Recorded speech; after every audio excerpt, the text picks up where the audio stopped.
Hi, I'm Sophie. I lived in a beautiful suburban neighborhood where my life was filled with both hope and sadness. One sunny afternoon, Michael and I sat in our cozy living room, and the ticking clock broke the silence.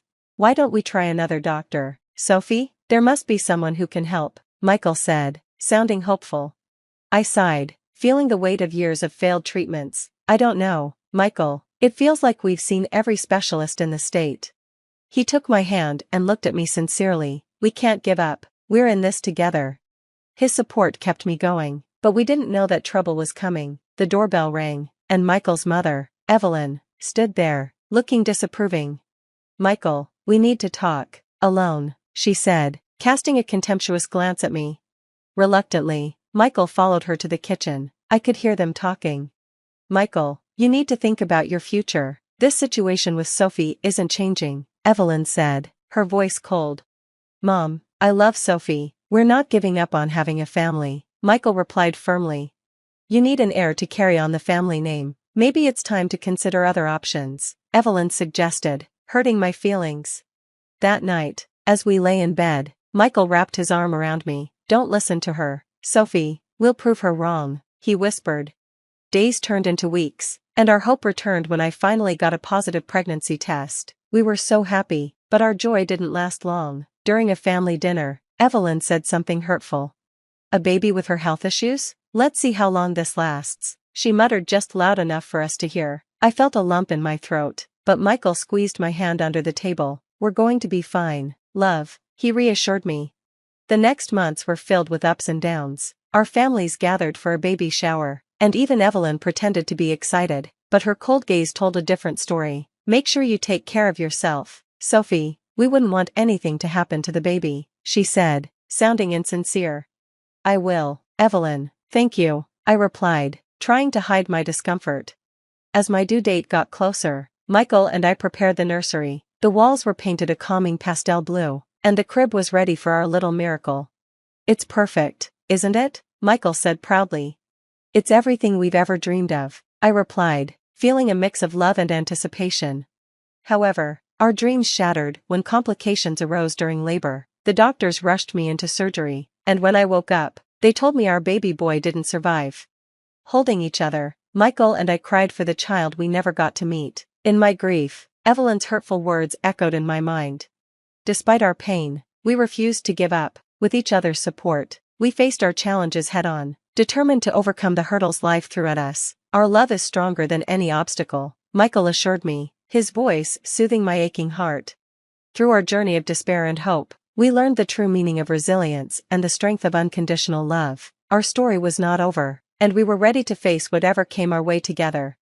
Months passed after our heartbreaking loss, and just when hope felt distant, a miracle happened. I was pregnant again. The joy Michael and I felt was beyond words. Like sunlight breaking through dark storm clouds, we embraced this new beginning after years of heartache.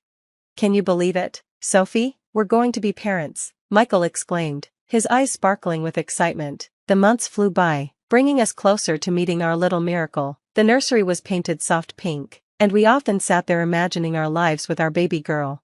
Finally, the day arrived. After hours of labor, we welcomed our daughter, Emma, into the world. She was perfect in every way. Her tiny hands and soft cries filled our hearts with indescribable love. "We did it, Sophie. She's here and she's perfect," Michael whispered, tears of joy in his eyes as he held Emma for the first time. Our little family felt complete. However, this happiness felt fragile, like a delicate bubble. Emma's innocent giggles filled our home, healing the scars of our past. One evening, during a family gathering, Evelyn and her daughter Grace arrived. Their smiles looked forced, and their congratulations felt hollow.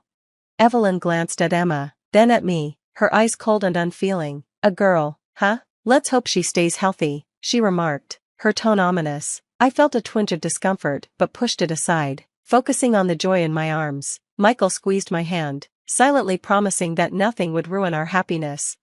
The first 3 months of Emma's life were a whirlwind of sleepless nights and endless cuddles, but our bliss was short-lived. Suddenly, Emma fell ill, and her condition worsened quickly. Despite the doctor's best efforts, we lost her. Our world, once filled with laughter and cries, was now silent. The emptiness at Emma's funeral was overwhelming. The air was heavy with grief as friends and family gathered. their faces showing sorrow. However, Evelyn and her daughter Grace stood out in the crowd. They showed no tears, no signs of sadness, almost as if they weren't affected by the tragedy at all. As I stood by Emma's tiny coffin, my heart breaking, I noticed Evelyn and Grace whispering to each other with smirks on their faces. Their blatant disrespect in such a sacred moment shocked me. "Can you believe it? Another one gone. Maybe it's a sign, huh?" Grace whispered, not realizing I could hear her. Evelyn chuckled softly. "Perhaps Michael will finally see sense and leave her." I was stunned as they exchanged smiles and whispers. Their laughter felt like a slap in the face, a mockery of our pain. Anger boiled inside me, and I whispered to Michael, "I can't believe they're doing this." Michael looked over, his expression shifting from confusion to disgust. "I'll talk to them," he said, but I was already moving towards them. "Really, Evelyn? Smiling at a time like this? What's wrong with you?" I couldn't hide the bitterness in my voice. Evelyn turned to me, her smile fading into a smirk. "Oh Sophie, always so dramatic. We were just what? Celebrating my daughter's death?" I interrupted, my voice rising. The crowd began to notice, murmurs growing louder. Michael joined me, his eyes filled with anger and disappointment. "Mom, this is unacceptable. You're at a funeral," he said sternly. Evelyn tried to defend herself. "We were just talking about what? How happy you are that my daughter is gone," I nearly screamed, my grief turning into rage. Grace stepped in, her voice dripping with fake concern. "Sophie, you're overreacting. We're just as sad as everyone else." "No, you're not," I shot back. "You never wanted me to be happy, not with Michael, not with Emma. You've always wanted me gone." Our confrontation caught everyone's attention. Michael stood firmly by my side, his arm around me, showing where his loyalty lay. "I can't do this anymore, Mom. Your constant negativity and disdain for Sophie are too much. I can't have you in our lives if this is how you're going to act," Michael said, his voice steady. Evelyn's face fell in shock and anger. "Michael, you can't be serious. She's manipulating you." "No, Mom, I'm seeing things clearly for the first time," he replied, his decision final. We walked away, leaving them behind amidst the whispers of the crowd. That day marked the end of our relationship with Evelyn and Grace. Michael chose to stand by me, and together we faced the world united in our grief and love. In the weeks that followed, our home became a sanctuary where we could mourn in peace, away from judgmental eyes. "I can't have her toxicity around us anymore," Michael said one evening, sadness in his voice. "I know it's hard, but I'm so grateful you're standing by me," I replied, my heart swelling with love for the man who had become my rock. As time passed, the sharp pain of loss turned into a dull ache, a constant reminder of what we had lost. We learned to live with it, building our lives around the empty space left by Emma's absence. "We'll get through this, Sophie, together," Michael often said, his words a beacon of hope during our darkest times. Our journey was far from over, but we faced it hand in hand, our love proving our resilience. The betrayal of family left a deep wound, but in each other, we found the strength to heal and move forward. As the years passed, they brought healing and new joys. Michael and I were blessed with 4 beautiful children, each a symbol of our enduring love and the strength we found in one another. Our home, once filled with sorrow, now echoed with laughter and the sound of little feet. As our children grew, so did their curiosity. They often asked about their grandmother, Evelyn, but the wounds she inflicted ran deep. Her absence in their lives was a conscious choice, made to protect them from the toxicity that had once threatened our happiness. One day, out of the blue, we received a call. Evelyn was gravely ill and wanted to see us. She wanted to meet the grandchildren she had never known. The news stirred a whirlwind of emotions within me. "Why now, Michael? After all these years?" I asked, my voice filled with confusion and bitterness. "I don't know, Sophie, but she's still my mother. Maybe we should let her meet the kids, just once," Michael replied, torn between his family ties and the pain of the past. After much deliberation, I agreed, not for Evelyn, but for our children and perhaps for Michael to offer him some closure. On the day of the visit, I watched as Evelyn entered our home, frail and aged, a stark contrast to the woman who once used words as weapons. Our children greeted her politely, unaware of the heavy history hanging in the air. As Evelyn interacted with them, I noticed a flicker of regret in her eyes, but it felt too little, too late. The chasm between us was too wide, and the hurt ran too deep. After the children went to bed, Evelyn turned to me, her eyes weary. "Sophie, I know I've made mistakes. I'm sorry, truly sorry, Evelyn said, her words long overdue but failing to stir forgiveness in my heart. Evelyn, I appreciate your apology, but I can't forget what you did, how you made us feel when we needed support the most. I looked at Michael, who sat beside me, a silent source of strength. Mom, we've moved on. We've built a happy life without the negativity you brought into it, he added firmly. Evelyn nodded, a single tear trailing down her cheek. I understand. I just needed to say it and try to make things right before it's too late. As she left our home that night, I felt a sense of closure. The chapter of our lives tainted by her bitterness was finally coming to an end. I had moved on, and we had moved on. In the faces of our children, I saw a bright future, unburdened by the past. We did the right thing letting her see the kids, I said. Yes, we did, for them, and maybe a little for us too, Michael replied, and I felt a weight lift from my shoulders. Our story, marked by trials and tribulations, was also one of triumph and love. It reminded us that out of despair can come the greatest joys, and that, in the face of betrayal and hurt, the strength of the human spirit can prevail. The story of Sophie and her journey through heartache and triumph has come to an end, but it leaves us with a thought-provoking question. If you were in Sophie's place, would you have allowed Evelyn, the person who caused so much pain, to meet your children in her final days? Is compassion more important than past grievances, especially when someone is seeking forgiveness at the end of their life? Share your thoughts and experiences in the comments below. If you enjoyed this story, please don't forget to like the video and subscribe to the channel for more engaging content. Your support means a lot and helps us bring more stories like this to you. Remember, every like, comment, and subscription helps us grow and continue sharing these narratives. Thank you for watching, and we can't wait to read your insights in the comments. I stared at my phone, the screen's harsh glare burning the image into my retinas. 3 photos, each more damning than the last. My husband of 17 years, Michael, locked in an intimate embrace with a woman I didn't recognize. Her red dress matched the awning of Le Petit Jardin, our most successful restaurant. My name is Annabelle, and until 10 minutes ago, I thought I had everything figured out. Mom, where's Dad? He promised to help with my science project. Cameron's voice carried from the kitchen, yanking me back to reality.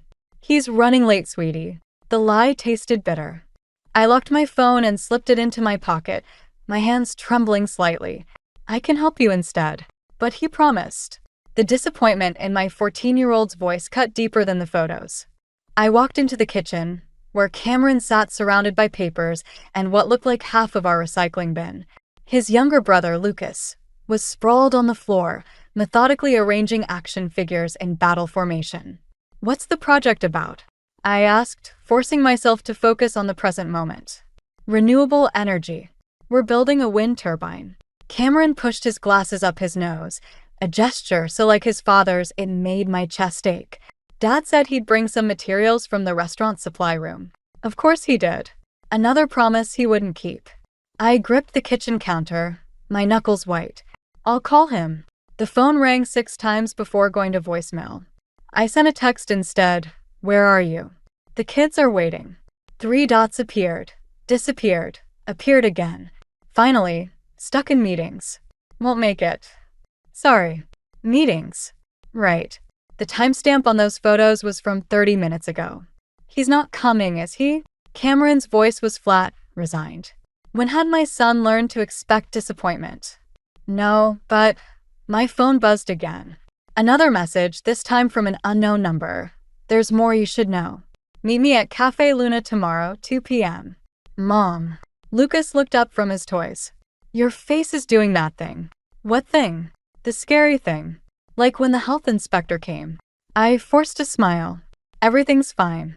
Cameron, grab your coat. We're going to the hardware store for your project supplies. Luke, you too. We'll get ice cream after.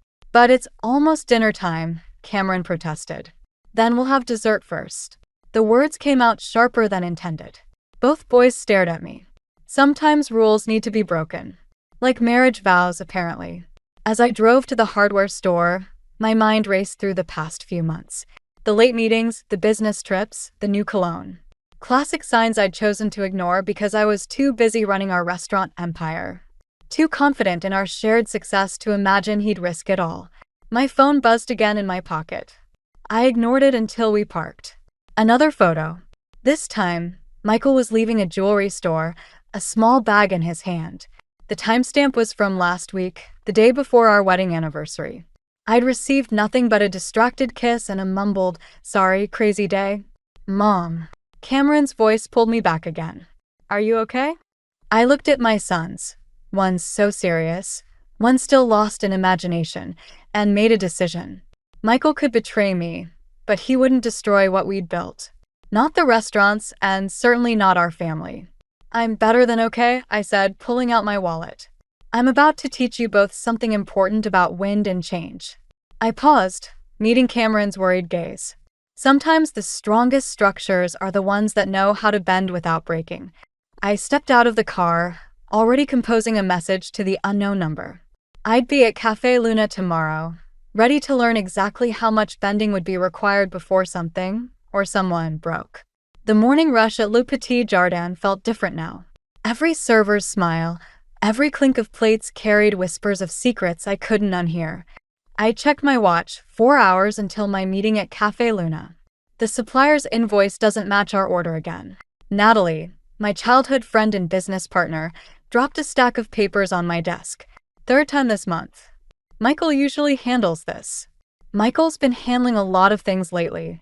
I scrolled through the numbers on my laptop, trying to focus. "Did you notice anything odd about his expenses last quarter?" Natalie's pause was a fraction too long. "Define odd." "Never mind." I closed the laptop. "I need to check something at the bank. Can you handle the lunch service?" "Anna." Natalie's hand caught my arm. "What's really going on?" Before I could answer, Cameron appeared in the doorway, still in his school uniform. "Mom-Dad's assistant called.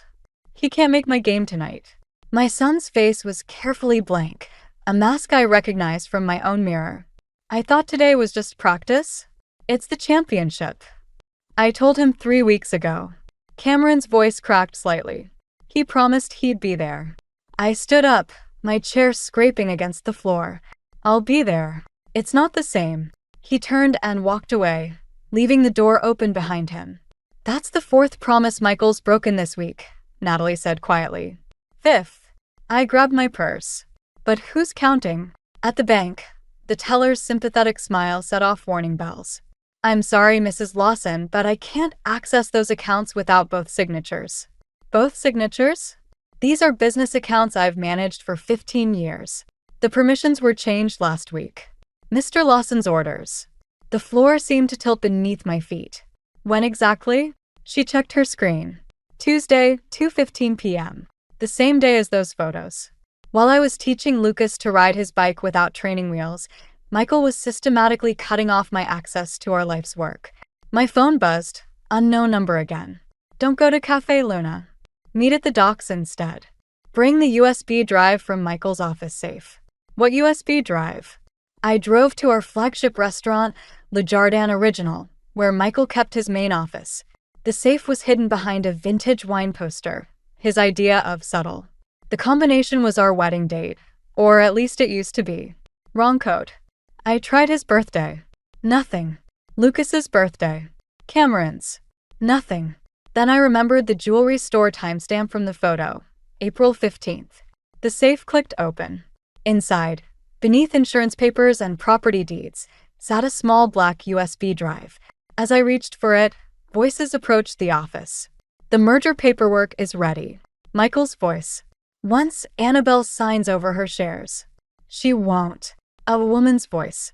"You said she's too emotionally invested in these restaurants." "Everyone has a price, Jessica. Even my wife."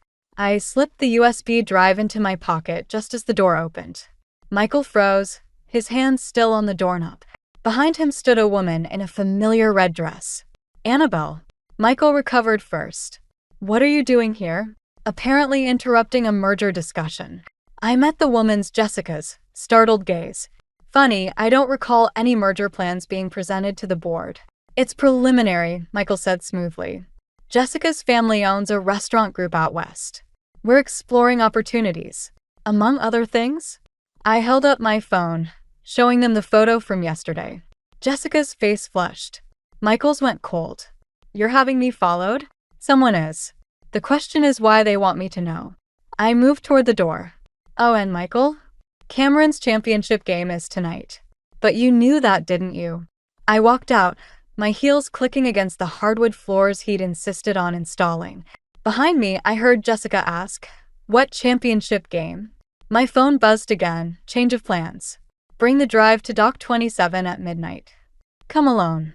I touched the USB drive in my pocket, wondering what secrets it held that were worth all this cloak and dagger drama. More importantly, who was orchestrating this elaborate reveal of Michael's betrayal? One thing was certain, I had a championship game to attend first. Some promises needed to be kept, even if they weren't our own. The USB drive sat untouched on my desk while I watched Cameron's team lose the championship. Michael never showed. Now, at 11:45 p.m., I stood at Dock 27, the autumn wind carrying the scent of salt and diesel fuel. My phone buzzed. Walk to the end. Look inside the blue shipping container. The container's door creaked open to reveal a makeshift office, desk, chairs, and walls plastered with photographs. My stomach lurched. Every image showed Michael and Jessica. Dinner dates, hotel meetings, intimate moments spanning months. Years. Quite the collection, isn't it? I spun around. A man emerged from the shadows, his silver hair catching the dim light. "Henry Walters," he said. "Private investigator. Your husband's been keeping me busy. You sent the photos?" Jessica Monroe hired me 6 months ago to investigate Michael. Seems she wanted to verify his claims about being separated from his wife before investing in their partnership. He gestured at the walls. She wasn't pleased with my findings. 6 months. My voice sounded distant, hollow. The merger plans go back further than that. Henry handed me a folder. Your husband's been siphoning money from your restaurants for over a year. The USB drive contains proof, transaction records, offshore accounts, shell companies. The folder held more photos. Michael at banks, in meetings with people I didn't recognize, exchanging envelopes in parking lots. Why are you showing me this? Because Jessica Monroe discovered she wasn't his first affair or his first business partner to be betrayed. Henry's voice hardened. She wants him stopped.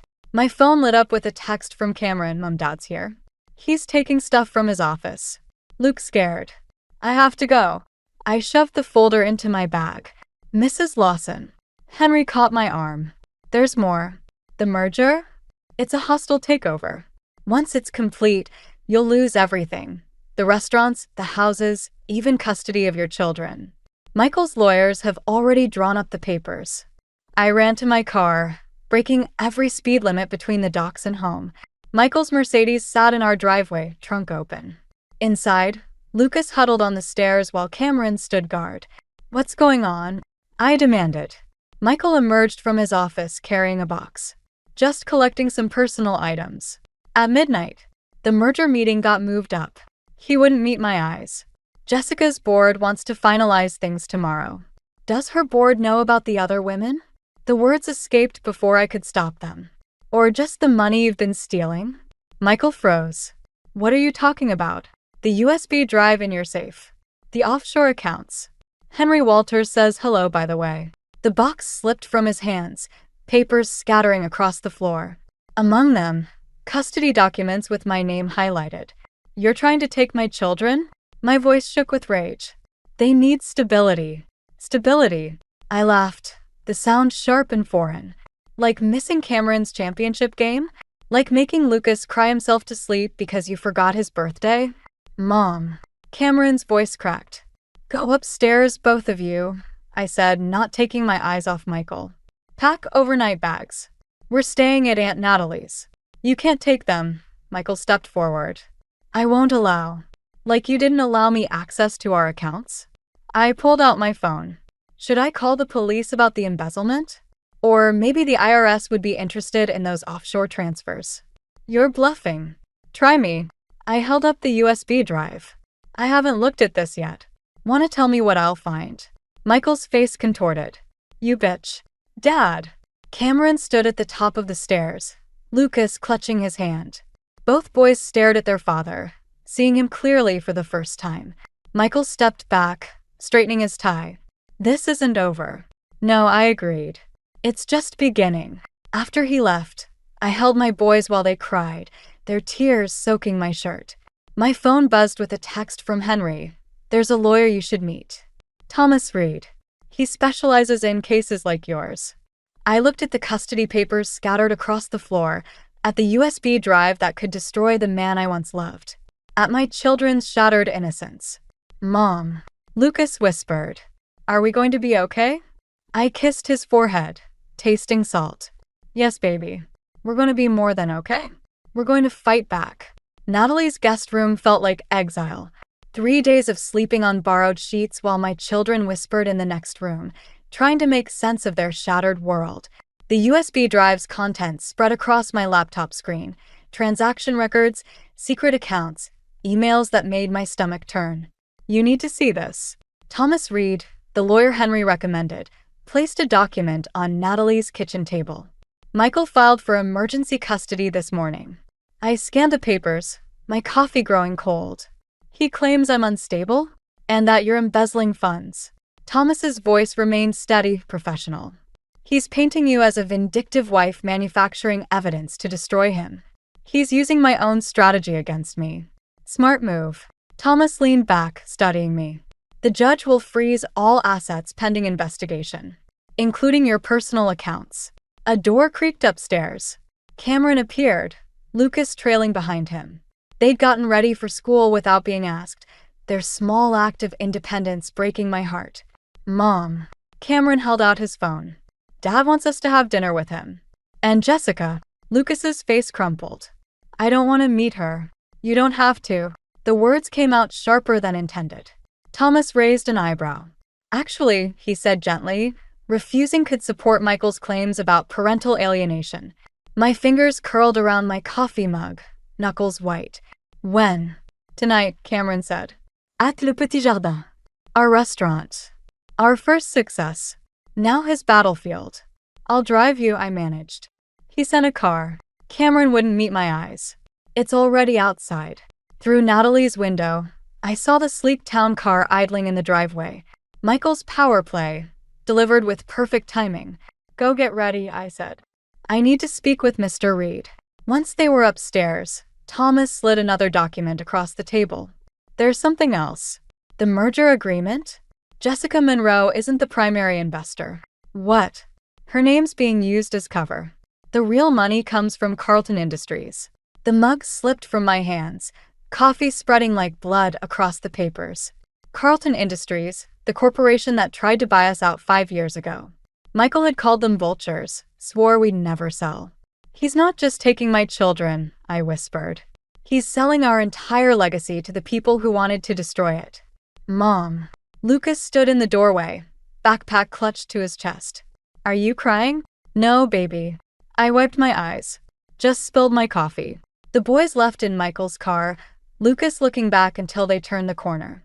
I watched them disappear, remembering another morning years ago, when Michael and I had sworn to build something lasting for our children. "The custody hearing is Friday," Thomas said. "We need to move fast." "What are my options?" "Legal ones?" "Limited." "But..."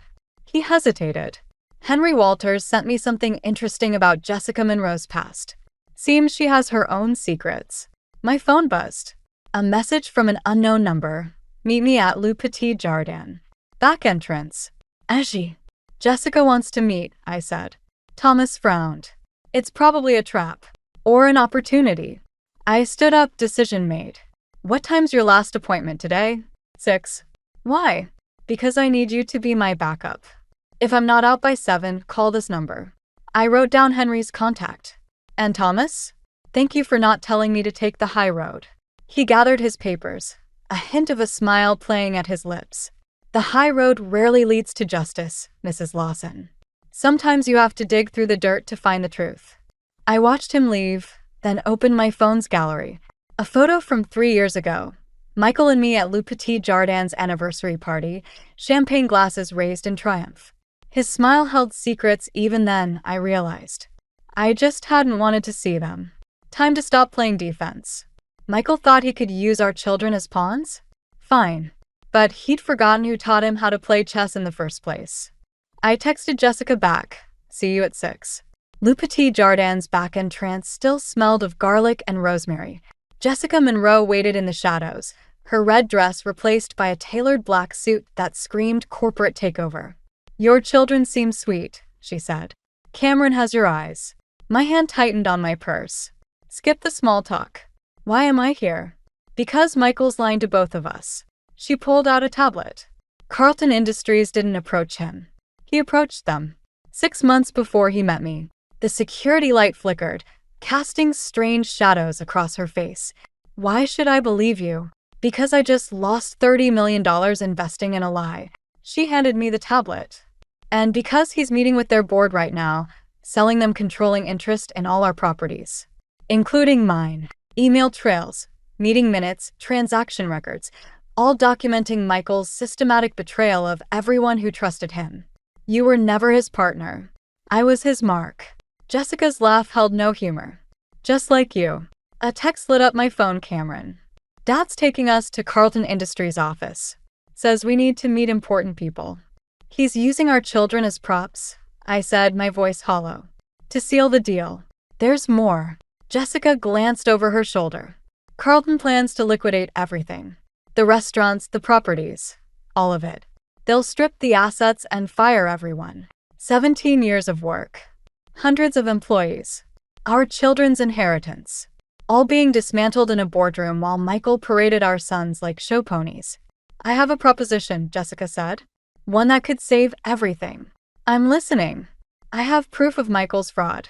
Recordings, documents. Enough to stop the sale and put him away." She paused. "But I need your help to use it." "What's the catch?" "We have to act tonight. And..." She hesitated. "It'll destroy him completely. Your sons will lose their father." My phone buzzed again. A photo from Lucas, him and Cameron in Carlton's lobby, Michael's hand on their shoulders, his smile triumphant. "They've already lost their father," I said. "They just don't know it yet." Jessica nodded. "Meet me at Thomas Reed's office in an hour. Bring the USB drive." "Why Thomas?" "Because he's not just a divorce lawyer. He specializes in corporate fraud." She smiled grimly. "And he's been building a case against Carlton Industries for years." I left through the kitchen, passing the spot where Michael and I first kissed, where we celebrated our first Michelin star, where Cameron took his first steps. Each memory felt like a knife now. Thomas was waiting outside his office, jacket discarded, sleeves rolled up. Jessica called. "You ready for this?" "No," I admitted. "But I'm doing it anyway." Inside, spread across his conference table, lay the ruins of my marriage and the blueprint for Michael's destruction. Jessica's evidence, combined with the USB drive and Thomas's Carlton Industries investigation, painted a picture of corruption that went beyond simple betrayal. "Once we file these papers," Thomas said, "there's no going back. Michael will face criminal charges. The press will be brutal." My phone lit up one last time. A message from Cameron. "Mom, something feels wrong. Dad's acting strange. Can you come get us?" "Make the calls," I told Thomas. "But first, I need to get my children." "Anna." He caught my arm. "Be careful. Michael's desperate. Desperate people do desperate things." I pulled away. "I know. I'm about to do something desperate myself." I texted Cameron back. "On my way.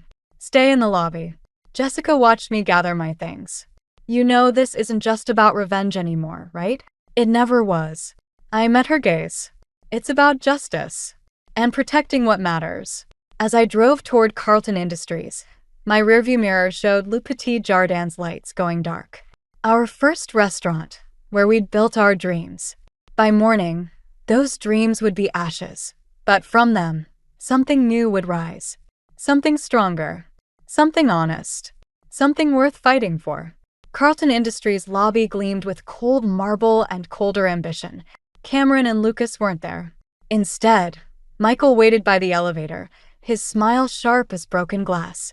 "They're upstairs," he said, "signing some papers. They're minors. They can't sign anything." "No, but you can." He held up a manila envelope. "Full custody, control of all assets, everything you want. Just sign over your shares to Carlton." My phone buzzed. "Thomas. Don't sign anything." Jessica found something big. "Stall him." "Where are my children, Michael?" "Safe. With people who understand business." The elevator opened. Shall we? The ride up felt endless. Through the glass walls, the city sparkled like scattered diamonds. Our restaurants were out there, lights still burning, staff still serving, unaware their world was ending.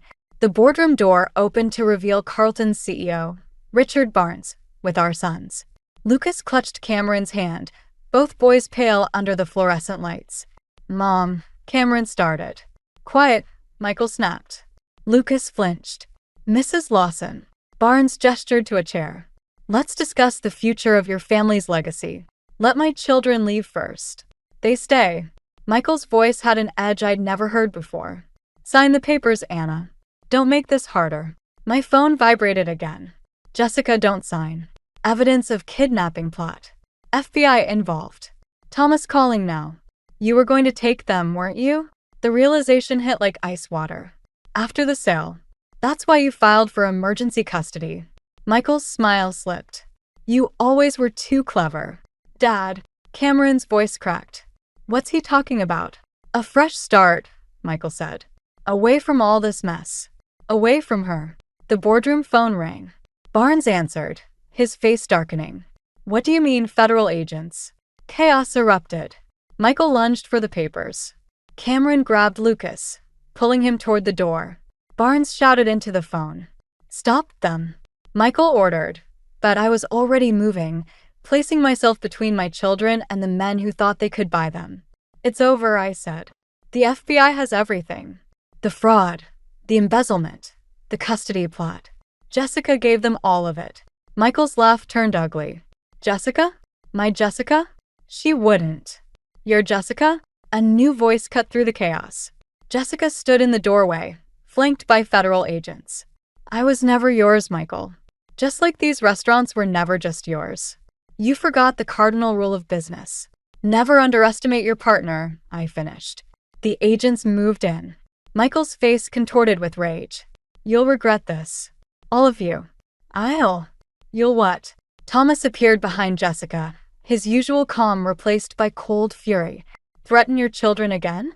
Add witness intimidation to your charges." Lucas broke free, running to me. Cameron followed, his teenage composure finally cracking.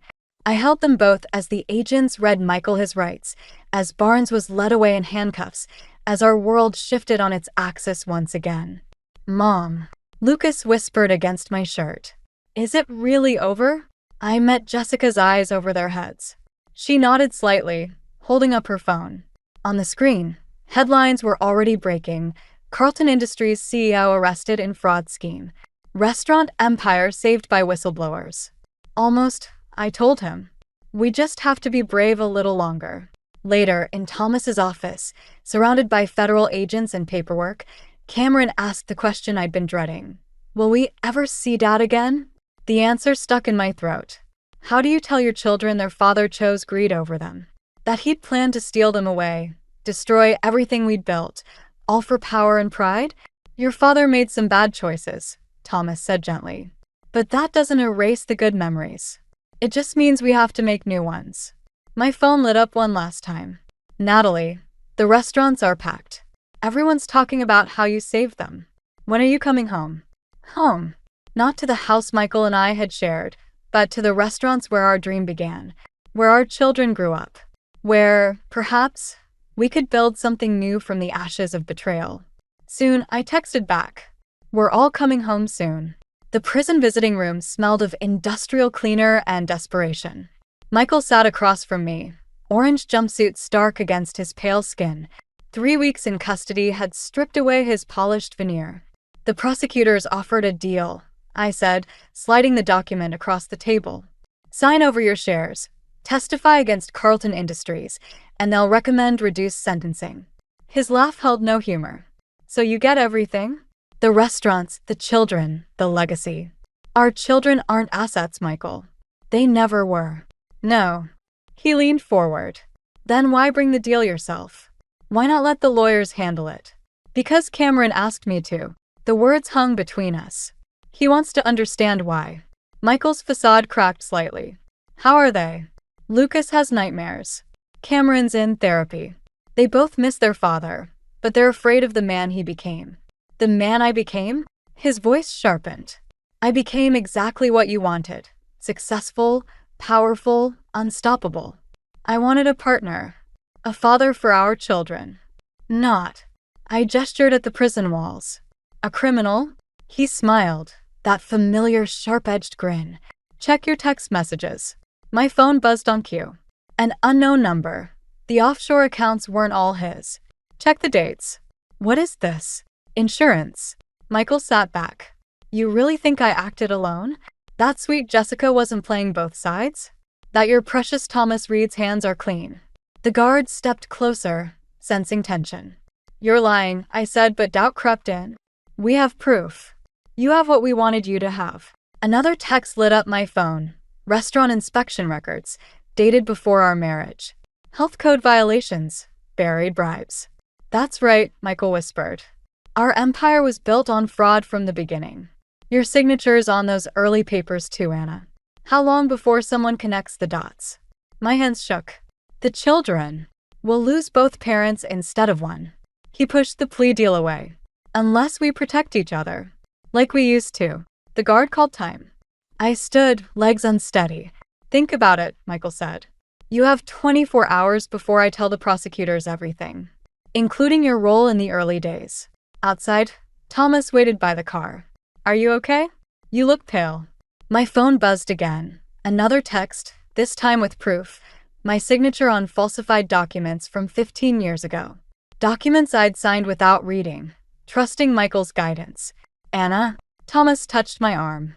Take me to Jessica's office, I said. Now. Jessica was waiting, her office view of the city as impressive as ever. He told you. You knew. It wasn't a question. Of course I knew. Why do you think I helped you? She poured 3 drinks. The question is, what are you going to do about it? There's nothing to do, Thomas said. The statute of limitations doesn't apply to ongoing fraud. Jessica handed me a drink. Which is why we need to end this. Tonight. My phone lit up one final time. Michael again, last chance.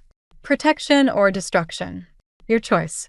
I thought of Cameron's therapy sessions, Lucas's nightmares, the staff who trusted us, the legacy we'd built on lies.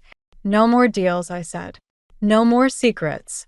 You'll lose everything, Jessica warned. No. I pulled out my own file, documents I'd gathered after that first anonymous photo, insurance of my own. We all will. Unless we do this right. Thomas read the file, his eyes widening. This would implicate everyone. Carlton Industries, the health department, the banks. The whole corrupt system, I finished. Clean slate or no slate. Jessica studied me. You'd sacrifice everything you built? I'd sacrifice everything we stole. I met her gaze. For a chance to build something real. My phone buzzed. Michael's last attempt. Don't do this. I typed back 3 words. Watch me burn. Then I called the prosecutors, ready to tell the whole truth, not just Michael's version. Sometimes justice means burning everything down to build it back right. Sometimes revenge means letting go of who you were to become who you need to be. Le Petit Jardin's kitchen hummed with familiar chaos, pots clanging, orders flying, flames leaping.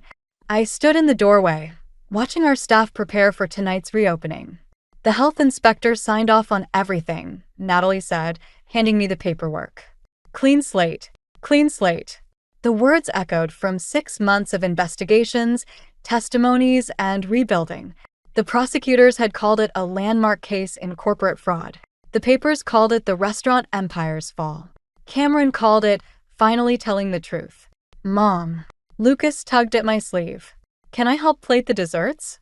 Ask Chef Marcus. I smiled as my youngest raced off, his fear of kitchens apparently cured by weekly cooking lessons with our new head chef. The reporters are gathering outside, Thomas warned, appearing at my side. Ready? Almost. I checked my phone one last time. A message from Jessica. Signed the last deposition. It's done. The investigation had revealed everything. Every bribe, every falsified inspection, every corrupt deal spanning 2 decades. Michael hadn't been wrong about one thing. The rot went deep. But he'd been wrong about me. They're calling you a whistleblower hero, Cameron said, adjusting his new server's apron. At 14, he'd insisted on working the reopening. Heroes don't participate in fraud for 15 years, I replied. No, he agreed. But they stop it when they realize the truth. The dining room filled quickly. Loyal customers, food critics, even some former employees who'd left during Michael's reign. They all wanted to see what would rise from the ashes of scandal. Ladies and gentlemen, I addressed the crowd. Welcome to the truth, where every ingredient, every inspection, every practice is transparent. Cameras flashed. Someone asked about Michael's sentencing next week. Another about the industry-wide reforms our case had triggered. The truth, I continued, is that success built on lies poisons everything it touches. Tonight isn't about revenge or redemption. It's about starting over. About teaching our children that it's never too late to choose integrity. Later, after the last customer left, I found Cameron and Lucas sitting at the bar with Thomas and his daughter Ella, sharing stories about the night's service. Did you see that food critic's face when Lucas explained the sustainable sourcing? Cameron laughed. Did you see Mom's face when that reporter asked if she missed the old restaurants? Lucas countered. I saw everything, I said, joining them. Including you switching tables with Sarah when that difficult customer came in. Cameron blushed. She's better with complaints than I am. That's called knowing your strengths. Thomas smiled. Speaking of which, he slid a newspaper across the bar. The headline read, Restaurant Reform Bill Passes. Industry Leaders Credit Loss in Case. Your testimony changed things, he said quietly. Not just for us. My phone buzzed one final time. An unknown number. You destroyed everything we built. No, Michael. We destroyed what we stole. I'm building something real. I deleted the message without responding. Through the windows, dawn painted the sky in shades of possibility. The breakfast crew would arrive soon, ready to start another honest day's work. Mom, Lucas yawned. Can we stay? I want to learn how to make those special pancakes. The ones your father used to make? He shook his head. New ones. Our own recipe. I looked at my sons, Cameron teaching Ella how to properly fold napkins, Lucas sketching pancake designs on a napkin, at Thomas, who'd show me that love could be built on truth instead of ambition. At our new restaurant, smaller than the empire we'd lost, but built on stronger foundations. New recipes sound perfect, I said. The morning light streamed through windows we'd uncovered during renovation, hidden behind years of false walls and fake reviews. Like truth, it illuminated everything, the scars and the beauty, the endings and beginnings. I picked up Lucas's sketch, adding my own notes in the margin. Together, we'd create something that would feed more than ambition, something that would nourish the soul, something real. The kitchen doors swung open. Another day began. This time we'd do it right. When I got promoted, the first call I got wasn't congratulations. It was debt collection from my mother. I'm Fiona, and I've spent 34 years being the good daughter. That title comes with strings attached, each one carefully woven by my parents into a web I couldn't escape. Until now. Darling, we simply must have you over for dinner tonight, my mother's voice crackled through the phone, cutting through my post-promotion high. Your father and I have something important to discuss. I was still holding the champagne bottle my colleague Anna had thrust into my hands moments earlier. Lead designer on the city's biggest urban renewal project in decades, my name would be on buildings that would outlast me. But my mother's tone had already draped a familiar weight across my shoulders. Can't we do tomorrow? I asked, knowing the answer. Tonight, Fiona, we insist. The drive to their house felt longer than usual. Each streetlight illuminated memories I'd rather forget. The college scholarships I turned down to stay close to home, the unpaid bills I covered when Dad lost his job, the countless times I heard family comes first, when I dared to put myself first. Their house stood exactly as it had for 20 years, a 2-story colonial, with peeling paint and dying rose bushes my mother refused to replace. I'd offered to help renovate it countless times. They always declined, saying they were comfortable with things as they are. My mother opened the door before I could knock. There's our successful girl, she said, her smile not quite reaching her eyes. She wore her good pearls, the ones reserved for manipulating bank managers and distant relatives. Dad sat at the dining room table, a manila folder placed precisely in front of him. He didn't stand when I entered. Congratulations on the promotion, sweetheart, he said, sliding the folder toward the empty chair across from him. We're very proud. I remained standing. What's this? Sit down, darling, my mother said, taking her place beside my father. We have wonderful news. I sat. The folder felt heavy in my hands, heavier still when I opened it to find their mortgage documents. The remaining balance glared up at me, £129,147.32. We've been thinking, my mother began, her voice honey-sweet, now that you're finally in a position to help. The bank's been difficult, my father added. Interest rates are killing us. I looked between them, these people who had shaped me into their perfect investment. You want me to pay off your mortgage? It's the least you can do, my mother said, as if commenting on the weather, after everything we've sacrificed for you. A memory flashed, me at 16, sobbing as I sold my art supplies to help pay for my sister Sadie's dance lessons. You're the responsible one, they'd said. You understand sacrifice. Of course, I heard myself say, my voice steady despite the rage building in my chest. I'd be happy to help, but I have one small condition. Something for tax protection. My mother's smile widened. My father nodded approvingly. They thought they'd won, just like always. Movement caught my eye. Sadie watching from the hallway, her expression a mix of concern and confusion. My baby sister, still living at home at 28, still caught in their web. I'll have my lawyer draw up the paperwork, I said, standing. We can handle everything next week. That's our girl, my mother beamed, reaching for my hand. I let her take it, felt her squeeze my fingers in what anyone else might mistake for affection. Looking down at her, I made a promise, not to them, but to myself, a promise that would cost them everything. I should go, I said, pulling my hand away. I have an early meeting tomorrow. Of course, darling. We're so proud of you. As I walked to my car, Sadie followed me out. Fee, wait, are you okay?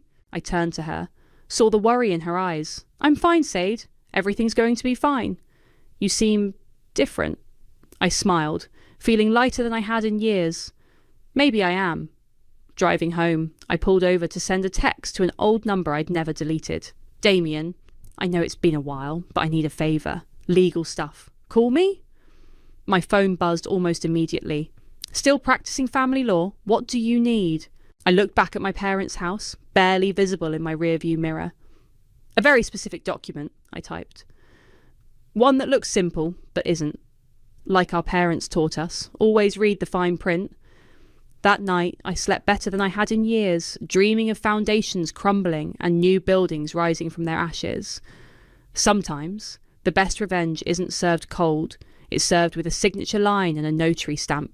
Damien hadn't changed much in 3 years. Same leather messenger bag, same wire-rimmed glasses, same way of studying me like I was one of his case files. We sat in his downtown office, morning sun streaming through floor-to-ceiling windows. Let me get this straight, he said, tapping his pen against his legal pad. You want to pay off their mortgage, but you want the deed transferred solely to your name. That's right. And you want it buried in the paperwork so they won't notice until after they sign? I met his gaze. Is it possible? He leaned back in his chair, running a hand through his salt and pepper hair. Legally? Yes. Ethically? That's another conversation. I'm not asking for ethical advice. No, he sighed. You never did. He pulled out a fresh sheet of paper. If this is revenge, Fiona, don't pull me in. It's for security and legal clarity, I said, using the exact phrases I'd rehearsed. Nothing more. Bullshit. He started writing anyway. You realise this will destroy your relationship with them? I laughed, the sound hollow even to my own ears. What relationship? They see me as their retirement plan, not their daughter. Damien stopped writing. Remember when we first met? You were defending them at that dinner party. They're just old school, you said. They show love differently. I was wrong. I stood up, walking to the window. Love shouldn't come with invoice attachments. Give me 3 days, he said finally. I'll have the paperwork ready, but Fiona... I turned back to him. Revenge has terms you can't always control. The next week passed in a blur of signatures and notary stamps. My parents signed eagerly, barely glancing at the documents. My mother was too busy planning renovations, talking about new curtains and kitchen cabinets. Just sign here, I said, pointing to the last page, and here. You've always been so good with paperwork. My mother beamed, her pen flowing across the line. Remember how you used to help with our taxes? Yes, I remembered. I was 15. My father signed next, patting my hand. We knew we could count on you. Sadie watched from her usual spot in the hallway. After our parents left the room, she approached the table. Something feels off, Fee. Everything's fine, I said, gathering the papers. Just boring legal stuff. Then why won't you look at me? I forced myself to meet her eyes. Trust me, Sade. Please. She hesitated, then nodded slowly. I always have. That night, Anna came over with wine and takeout. You're being suspiciously quiet about this whole thing, she said, pouring us both generous glasses. There's nothing to say. Really? Because Damien called me. I froze mid-sip. What? He's worried about you. Says you're planning something that could backfire spectacularly. Damien needs to mind his own business. Anna set down her glass hard enough to slosh wine onto my coffee table. We are your business, Fee. We're your friends. And whatever you're planning, it's eating you alive. I'm fine. You haven't been fine since you were 12 years old. She grabbed my hand. Just promise me you know what you're doing. I squeezed her hand back but said nothing. The truth was, I didn't know what I was doing. I only knew what I had to do. 5 days later, I opened my mailbox to find a large envelope from the county recorder's office. Inside was the deed to my parents' house, my house now, with only my name listed as owner. My phone buzzed with a text from my mother. The mortgage payment cleared. We're thinking of repainting the living room. What do you think about sage green? I stared at the message, then at the deed in my hands. Everything was legal. Everything was signed. Everything was exactly as I'd planned. So why did victory taste like ashes in my mouth? Damien called just as I was pouring my second scotch. It's done, I said before he could speak. I know, I got the confirmation. He paused. Are you okay? Why does everyone keep asking me that? Because we care about you, and because revenge is like a boomerang. It always comes back around. I hung up without responding and walked to my window, looking out at the city lights. Somewhere out there, my parents were planning renovations to a house that was no longer theirs. They were probably sitting at their dining room table, the same table where they'd handed me their mortgage papers, thinking they'd won again. They had no idea what was coming. I pulled out my phone and called a locksmith. I need all the locks changed at an address, tomorrow morning if possible. It was time to send the boomerang flying. The locksmith finished just before noon. I watched from my car as he packed up his tools, the morning sun glinting off the new brass deadbolts. My phone buzzed. A text from my father. Thank you, sweetheart. Your mother is planning renovations. I didn't respond. Instead, I waited. At 5:47 p.m, their silver Camry pulled into the driveway. My mother stepped out first, carrying paint swatches from the hardware store. My father followed with bags from Home Depot. I watched through binoculars from around the corner as my mother's key failed to turn in the lock. She tried again. And again. Norman, she called. Something's wrong with the lock. My father tried his key. Nothing. They rang the doorbell as if someone might be inside to let them in. The irony wasn't lost on me. Call a locksmith, my mother said, her voice carrying across the quiet street. 20 minutes later, a different locksmith arrived. I could see my mother gesturing animatedly as he examined the lock. He shook his head, pulled out his phone, and showed them something on the screen. That's when the screaming started. This is impossible! My mother's voice shattered the evening calm. We own this house. Ma'am, the locksmith said. According to county records, this property belongs to Fiona Lopez. I can't let you in without her authorization. My father slumped against the porch railing. There must be a mistake. Call Fiona, my mother demanded. Call her right now. I watched my father dial my number. I let it ring through to voicemail. He tried again and again. My mother began pounding on the door, her pearl bracelet clicking against the wood. Fiona, we know you're in there. Open this door, immediately. I wasn't in there, of course. I was in my car, watching Karma deliver its first instalment. A police cruiser rolled up 15 minutes later, responding to neighbours' calls about the disturbance. I couldn't hear the conversation, but I saw my mother's face contort as the officer explained they couldn't help with a civil matter. We raised her, she screamed as they were escorted off the property. Everything she is, we made her. A memory surfaced. Me at 13, overhearing my parents at a family gathering. We raised her well. She'll pay us back in full someday. Well, here was their payment. My phone buzzed again. Sadie. What did you do? She demanded when I answered. Check your email. I sent you a copy of the deed. They're standing in my apartment. Mom's having a breakdown. Dad looks broken. Good. Good. That's all you have to say. They sold their daughter one last time, I said, my voice steady. I just sent them the bill. Silence stretched between us. Then, I don't know who you are anymore. I'm who they made me, Sade. Isn't that what they always wanted? She hung up. I drove home to find Anna waiting outside my apartment, arms crossed. Your sister called me. Of course she did. They're homeless, Fee. They have options. They have savings. They have their precious reputation to lean on. And what do you have? She asked, following me inside. An empty house you'll never live in. I poured us both whiskey. I have proof. Of what? That they never loved me. They invested in me. There's a difference. Anna took the glass but didn't drink. And this proof, was it worth it? Before I could answer, my phone rang. A local TV station, they wanted to feature me in a segment about women breaking barriers in architecture. The producer sounded excited, mentioned my recent promotion, the Urban Renewal Project.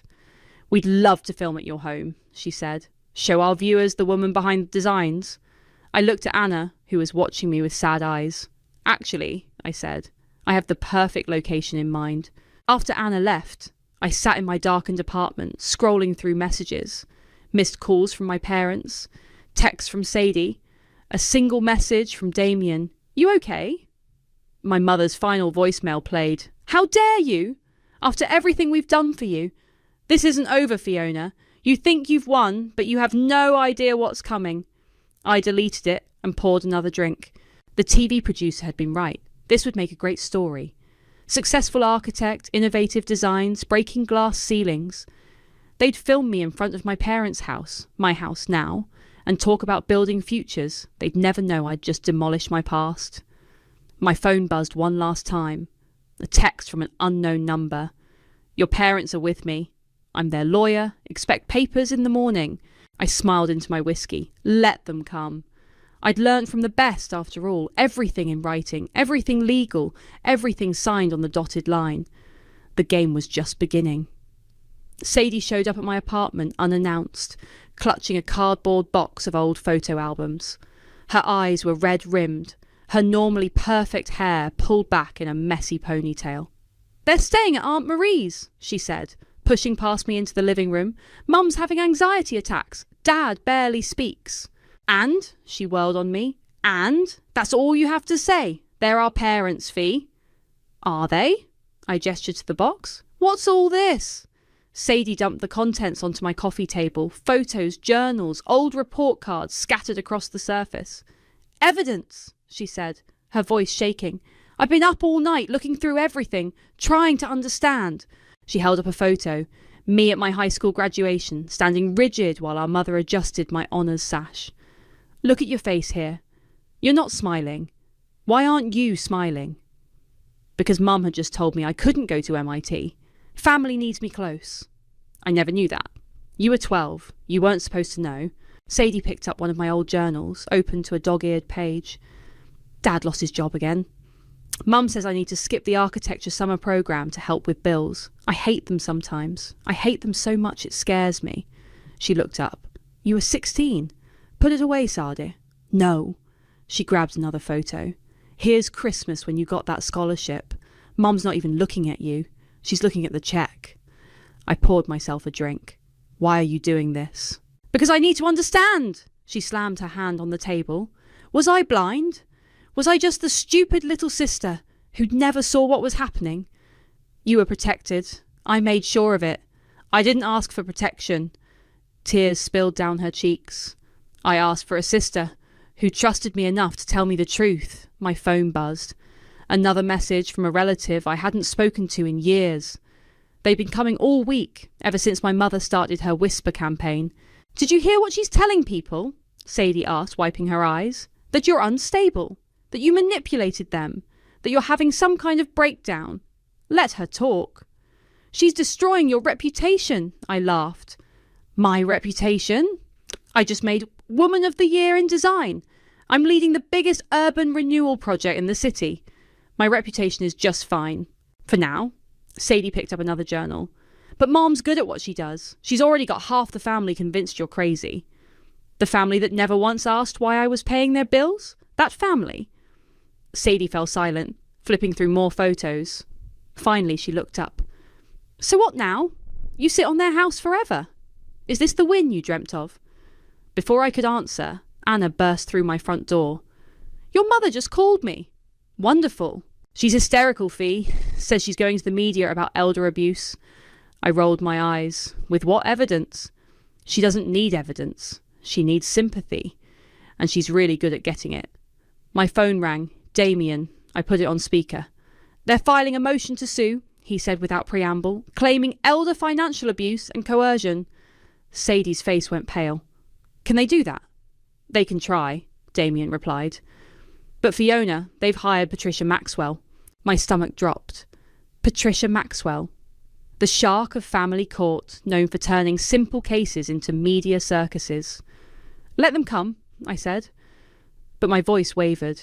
After everyone left, I sat among the scattered photos and journals, evidence of a childhood shaped by manipulation. My phone kept buzzing with messages from flying monkeys. Distant relatives and family friends suddenly concerned about my mental health. A new email popped up. The TV producer, asking to reschedule our segment. Given the current situation, she wrote, perhaps we should wait. I clicked over to Facebook. Someone, probably one of my mother's friends, had commented on the Woman of the Year announcement. Ask her about stealing her parents' house, some role model. The comments section exploded with family drama. My professional achievement buried under an avalanche of personal attacks. My phone rang again. My boss, Gary. Fiona, he said carefully, we need to talk about image management. I closed my eyes. This was what my mother did best. She couldn't beat me legally, so she'd try to destroy everything else. A text from Sadie lit up my phone. Mom's giving an interview to the local news tomorrow. Dad's going along with it. I'm sorry, Fee. I can't watch this anymore. I need space. From all of you. I looked at the photo still in my hand. 16-year-old me, eyes dead, holding a cancelled cheque for my dream summer programme. Behind me, my mother smiled brilliantly at the camera, one hand gripping my shoulder like a warning. The game had changed. My mother was right. This wasn't over, but neither was I. The courtroom was smaller than I expected. My mother sat in the front row, perfectly coiffed, dabbing at dry eyes with a monogrammed handkerchief. My father hunched beside her, looking everywhere but at me. Patricia Maxwell stood before the judge, her voice dripping with practiced concern. Your Honour, this is a clear case of elder exploitation. These parents who sacrificed everything for their daughter's education. Objection, Damien interrupted. Counsel is editorialising. The judge peered over his glasses. Ms. Maxwell, stick to the facts. I watched as Maxwell presented their case, painting me as an ungrateful daughter who had manipulated her ageing parents. But when she finished, Damien simply stood and presented the paperwork. Every document meticulously signed, witnessed and notarized. Furthermore, he added, Ms. Fiona's parents are both employed, of sound mind, and only in their 50s. This isn't elder abuse, it's buyer's remorse. The judge took exactly 12 minutes to review everything. Case dismissed, he announced, already gathering his papers. The property transfer was legal and binding. Next case. My mother's wail echoed through the courthouse. This isn't justice. Outside, reporters clustered on the steps. I pushed through them without comment, their questions following me down the street. Fiona, how do you respond to allegations of family betrayal? Did you always plan to take your parents home? What do you say to claims you're having a mental breakdown? I made it to my car before the shaking started. My hands trembled so badly I dropped my keys twice before managing to unlock the door. Need a ride? I turned to find Anna leaning against her car. I'm fine. You're not fine. You haven't been fine since this started. Get in. She drove us to her apartment, poured 2 glasses of wine, and waited. They lost, I said finally. Did anyone win? Before I could answer, my phone buzzed with a message from my boss. Saw the news. Take some time off. Paid leave. We'll discuss your role on the project when things settle. I hurled my phone across the room. Hey! Anna caught my arm before I could throw my wine glass too. Breathe! They're taking everything, I whispered. My career, my reputation. No, they're trying to. There's a difference. I spent the night on Anna's couch, too drained to drive home. Around midnight, I checked my email. The Woman of the Year committee had regrettably decided to go in a different direction. But buried among the rejections and cancellations was an old email I'd missed. From my father, dated 3 years ago. Dear Fiona, I know we don't say it enough, but thank you for everything you've done since college, for all the times you've helped without being asked. You're a better daughter than we deserve. Love, Dad. I read it 4 times before realising I was crying. The next morning, I drove to the house. My house. It sat empty, windows dark, lawn growing wild. I used my key, stepped inside. The air smelled stale, abandoned. My phone buzzed. Sadie had posted on Instagram, taking some time away. Sometimes family isn't what you thought it was. She'd moved in with friends in another state. I wandered through the rooms, touching walls I'd never paint, looking out windows I'd never dress. This wasn't a victory. It was a mausoleum. A comment notification popped up on my phone. Someone had responded to my latest architecture award announcement. Wonder if she learned manipulation from her designs or her family drama. Dareen fake success, size toxic daughter. It had hundreds of likes. I sat on the stairs in the same spot where I used to hide and listen to my parents plan my future. The same spot where, at 15, I'd overheard my mother tell a friend, "Of course we'll retire comfortably. We invested in Fiona, didn't we?" My phone rang. Unknown number. "Is this Fiona?" a woman's voice asked. "I'm from the National Architecture Review. We're doing a piece on women changing the industry landscape. Would you be interested in commenting?" I almost laughed.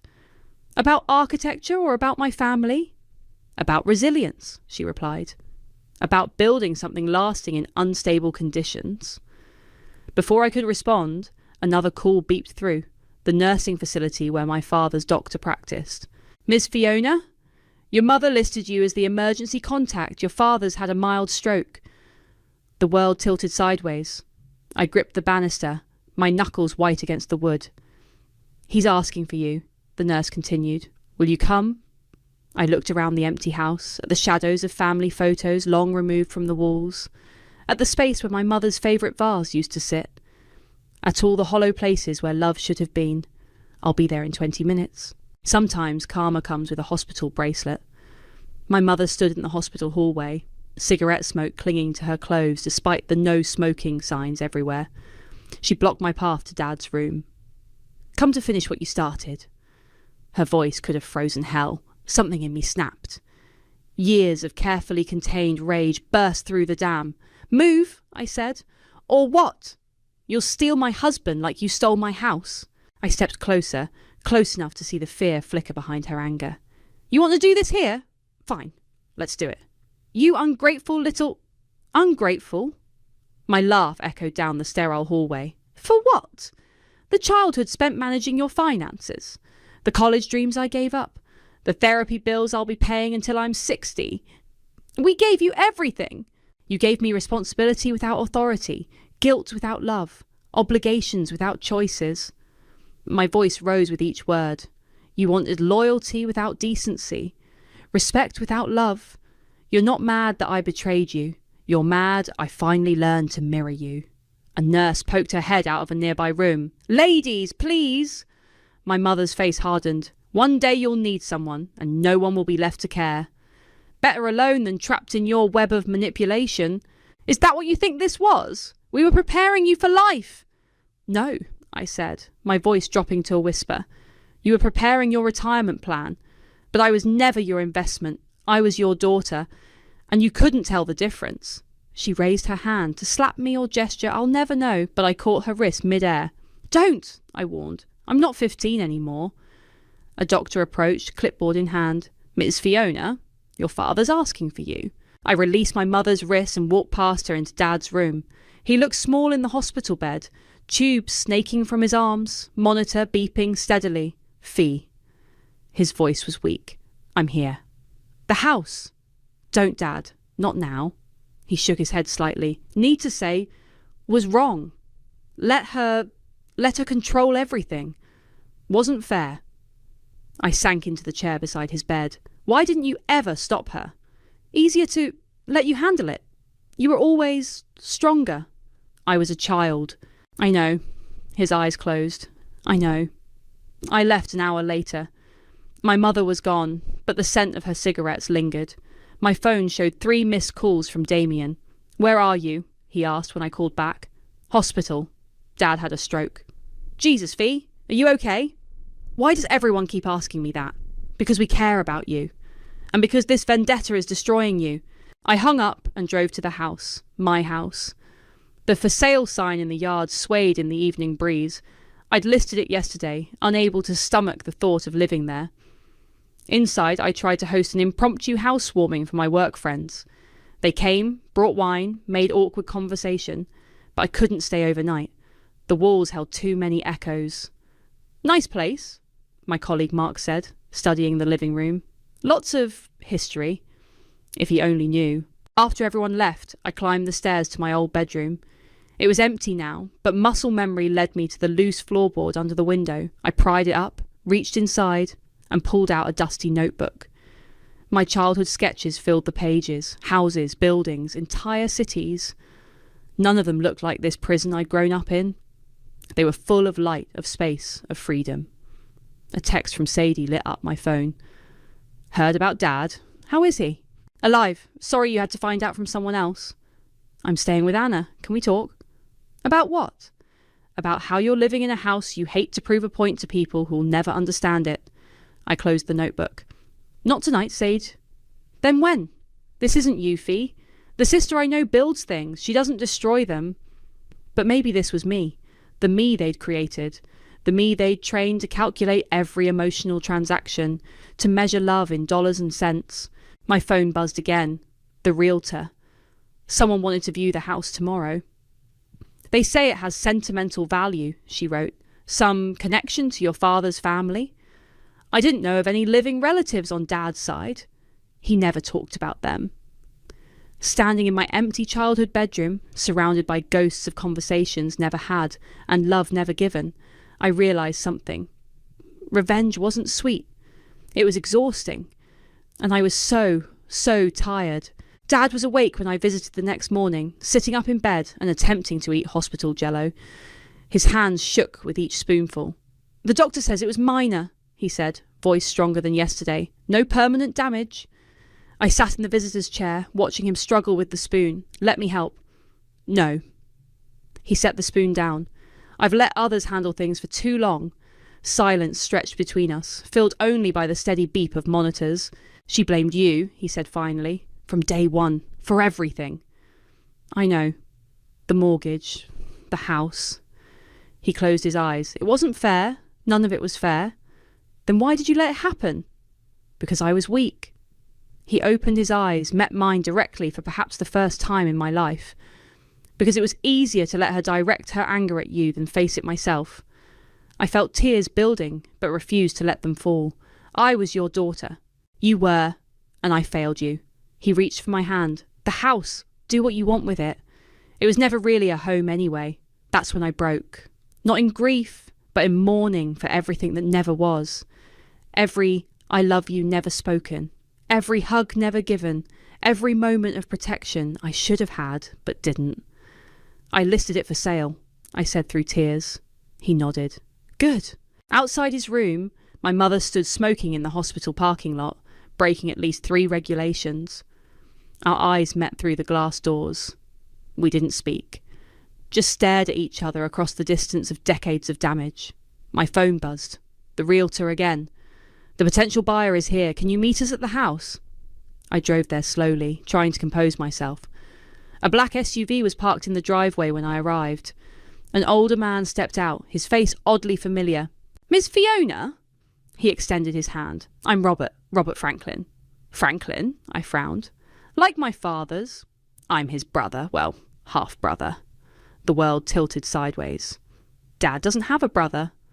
According to your mother, no. He smiled sadly. But families are complicated things, aren't they? We walked through the house together. Robert touched walls, looked at empty spaces where pictures used to hang, paused in doorways. "I used to visit," he said, "when you were very young, before your mother decided I was a bad influence on Norman. I don't remember. You wouldn't. You were maybe 3 when she banned me, said I encouraged Norman's wasteful dreams of starting his own business." We reached the kitchen. "Why do you want the house?" "Because it's the last piece of my father, your grandfather, that exists. And because..." He hesitated. "Because I followed your career. Those buildings you design, the way you use space and light, that's pure Franklin DNA. Our father was an architect too." I sank into a kitchen chair. "Dad never told me." "Your mother wouldn't let him. Said it would give you unrealistic expectations about life." Suddenly, so many things made sense. Dad's quiet support of my architecture dreams, the hidden sketches he used to leave on my desk, the sadness in his eyes when Mum redirected my college plans. "I'll pay asking price," Robert said. "And I'd like to get to know my niece, if you're willing." I looked around the kitchen one last time. Here was where Mom used to calculate my obligations, where Dad used to silently drink his coffee, where I learned that love came with compound interest. "Yes," I said, "to both." Walking out, I noticed an envelope taped to the front door. Inside was a letter from Sadie. "Fee. Found this in Mum's closet while packing her things. Thought you should have it. S." It was a photograph I'd never seen before. Me at maybe 2 years old, sitting on a younger Robert's shoulders, both of us laughing. Behind us, Dad smiled. A real smile, not the worn-down version I grew up with. My phone buzzed. A text from the hospital. Dad was being released tomorrow. I looked at Robert, still examining the house's bones with an architect's eye. "Would you like to meet your brother for coffee tomorrow?" He turned, eyes bright. "More than anything." Standing in the driveway, watching Robert drive away, I realised something. Revenge hadn't freed me, but the truth had. I pulled out my phone and dialed Sadie's number. It was time to build something new from the ashes of what our parents had burned. The house could go. The hurt could stay buried in its foundations. But the future, that was still under construction. And this time, I was the architect. The ribbon-cutting ceremony for my new architecture firm brought unexpected guests. Sadie stood in the front row, actually smiling. Behind her, Robert chatted with potential clients, his architect's eye already assessing the renovated warehouse space. "Ready?" Anna squeezed my arm, scissors in hand. I surveyed the crowd. No sign of my mother, not that I'd expected her. She'd moved to Florida after the divorce, leaving scorched earth behind her. Dad stood near the back, leaning on his cane. Our eyes met, and he nodded slightly. The ribbon fell. Applause erupted. Cameras flashed. "Lopez Architectural Design," Sadie read from the wall. "Has a nice ring to it. Want to see something cool?" I led her to my office, where blueprints covered the walls. "Remember that summer program I couldn't attend? The one about sustainable urban housing? The one Mom made you skip? I'm designing those houses now. Affordable, eco-friendly family homes. The first development breaks ground next month." Sadie traced the blueprints with her finger. "They're beautiful, Fee." They're everything that house wasn't. A knock at the door, Dad holding an envelope. "Got a minute?" Sadie moved to leave, but I caught her arm. "Stay." He handed me the envelope. Inside was a cheque for exactly half the proceeds from selling the house. "I can't take this," I said. "You can, and you will." His voice was stronger now, though his hands still shook sometimes. "It should have been yours from the start." "Dad!" "I've been seeing a therapist," he interrupted. "Learning to say things I should have said years ago, like, 'I'm sorry,' and 'I'm proud of you,' and 'I love you.'" Sadie made a small sound like a stifled sob. "Both of you," he added, turning to her. "I love both of you." I looked at the cheque again. "What about your medical bills?" "Robert's helping with those. Says it's what brothers do." He smiled. That real smile from the old photograph. "Turns out family doesn't have to hurt." The office door opened again, my assistant. "Sorry to interrupt, but the reporter from Architectural Digest is here." "Send her in." The reporter was young, notebook ready. "Ms. Lopez, your story has captivated many in the industry. Rising star architect, family drama, redemption. How do you respond to those who say you built your success on betrayal?" I met her gaze steadily. "I'd say they're half right.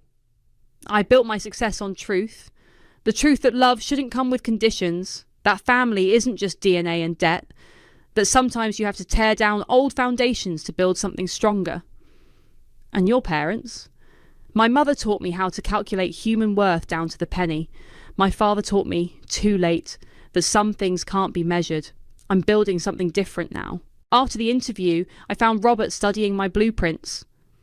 These remind me of Dad's work, he said. He would have loved them. Tell me about him. Over dinner. Your sister and father should hear these stories too. That evening, sitting in my downtown apartment with Sadie, Dad and Robert, I realised something. Revenge hadn't been the answer. It had just been the demolition phase. My phone buzzed, a text from my mother. Saw your firm's opening online. You always were ungrateful. Hope you're happy with your stolen success. I deleted it without responding. Some buildings aren't worth saving. Fee?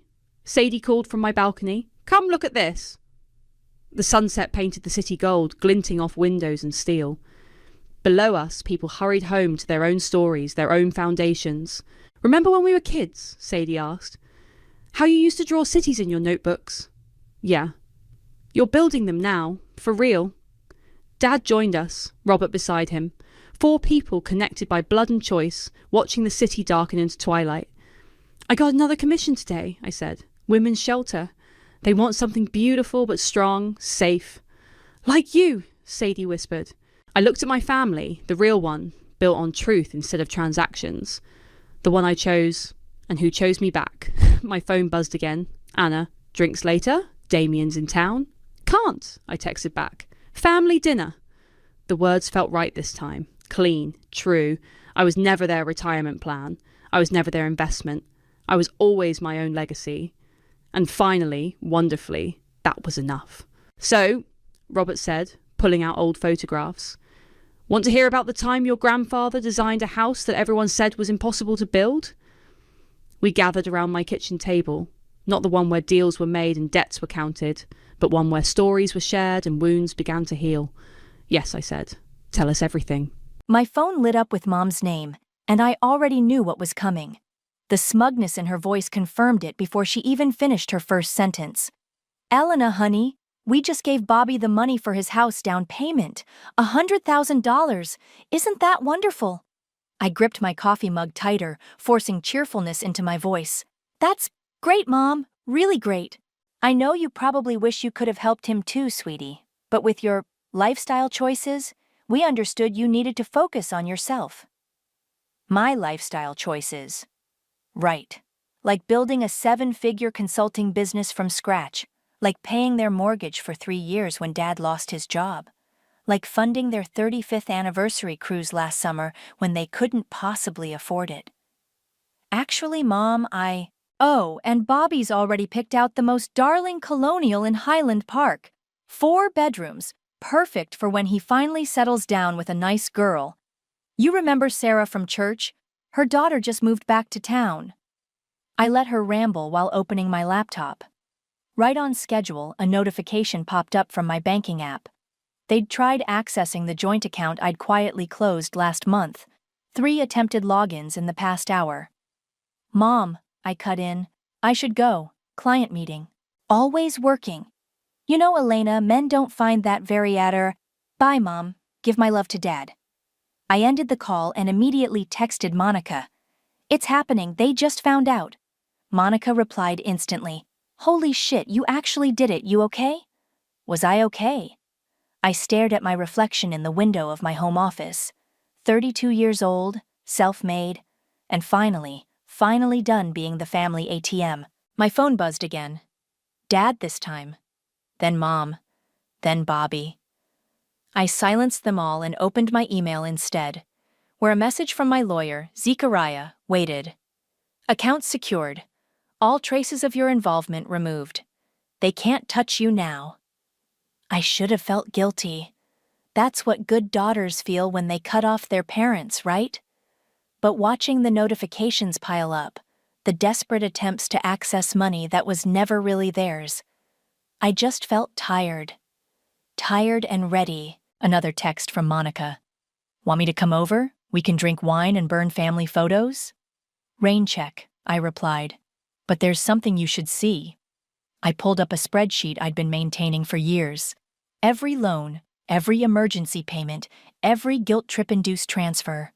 The total at the bottom still made me wince. $342,876.54. My phone rang again. Bobby.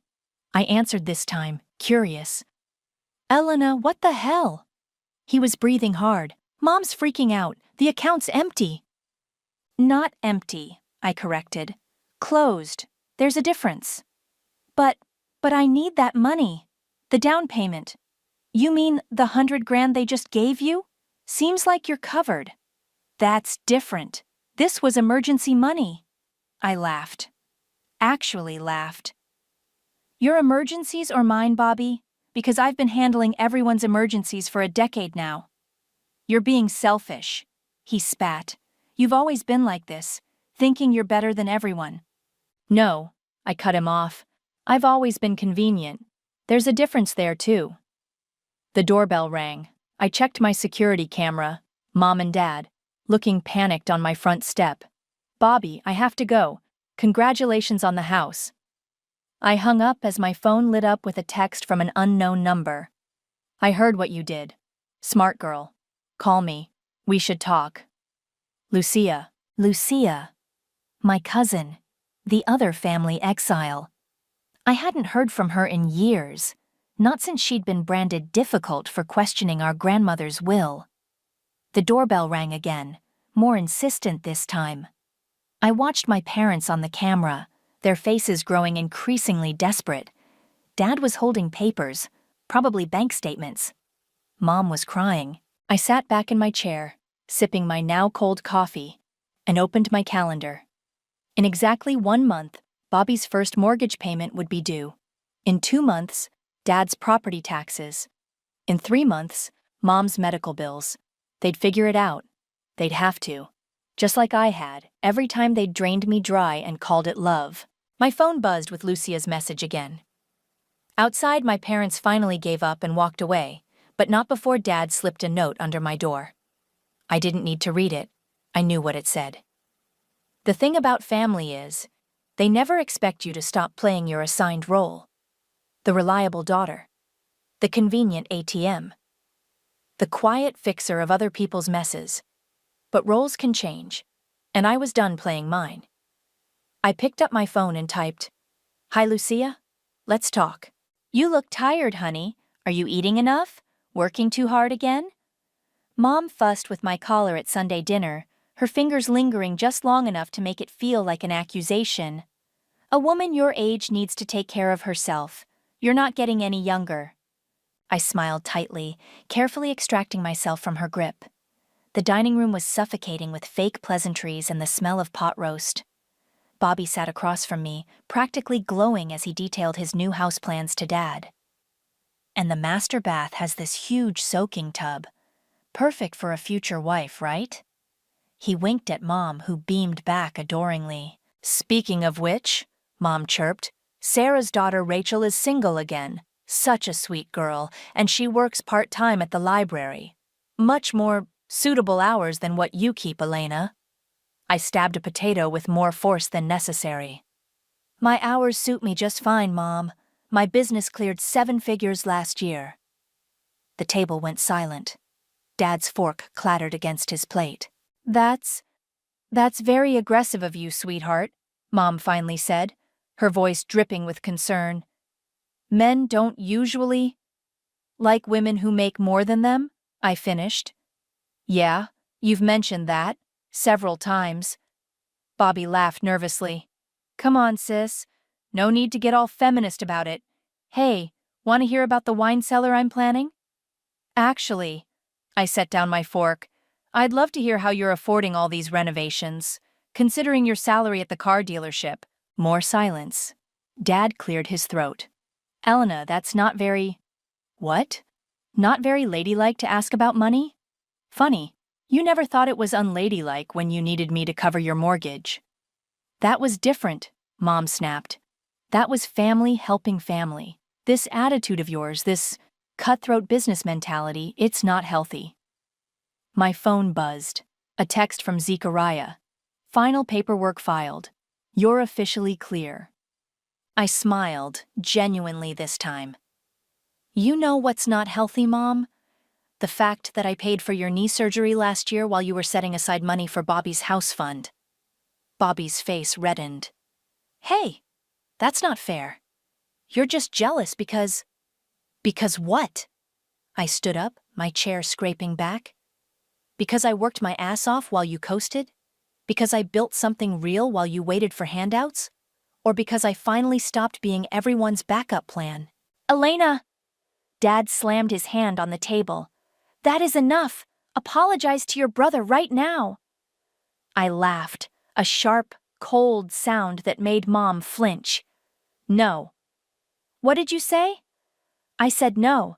I'm done apologizing for being successful.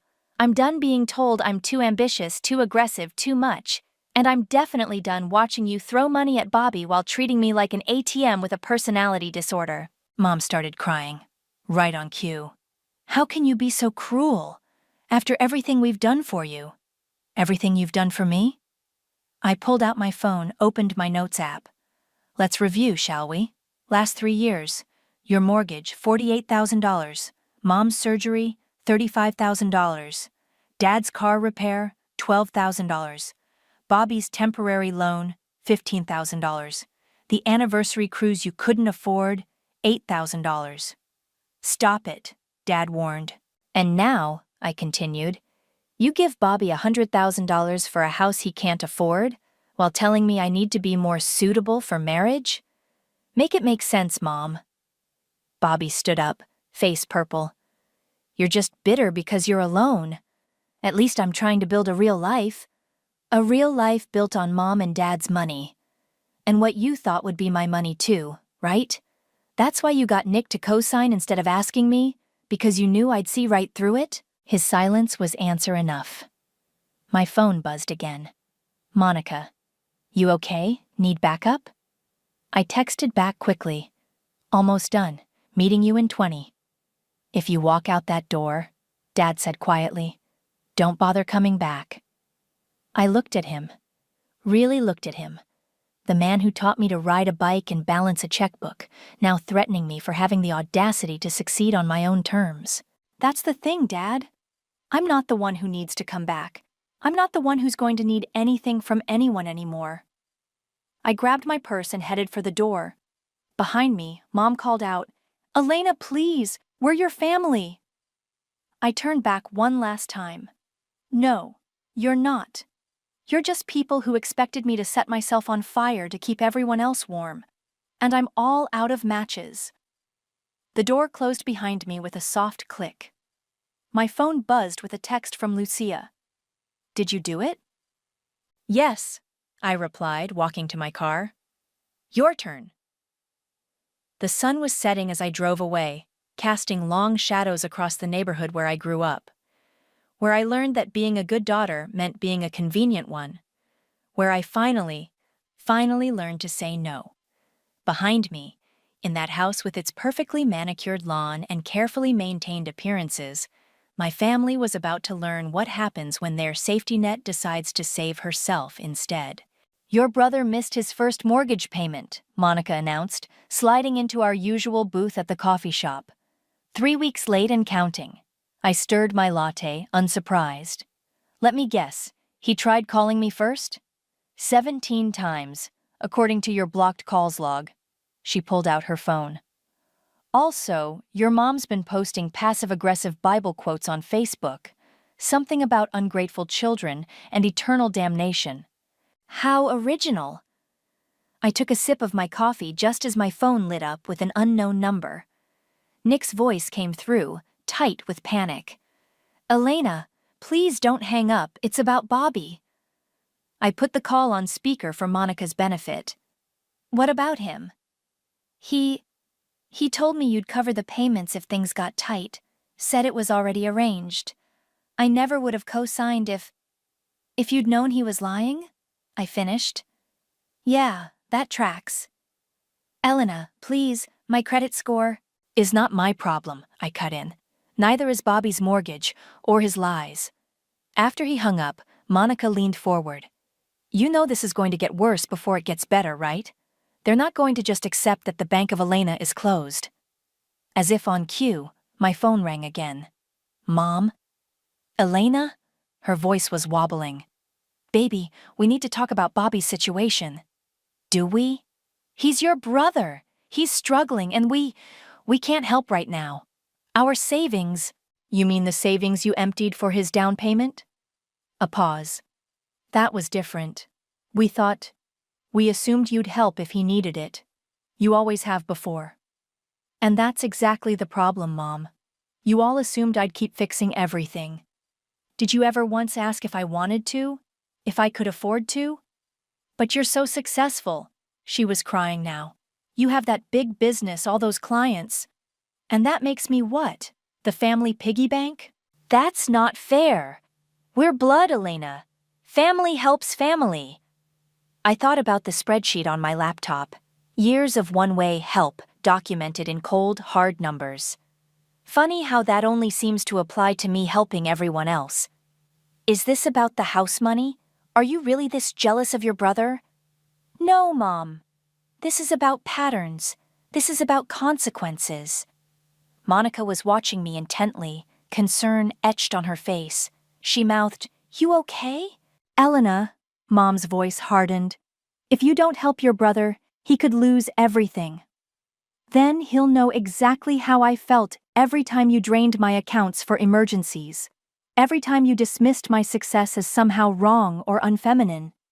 Every time you picked him over me. That's not... Did you know I had to postpone buying my own house 3 years ago? Because Dad needed that new truck for his image?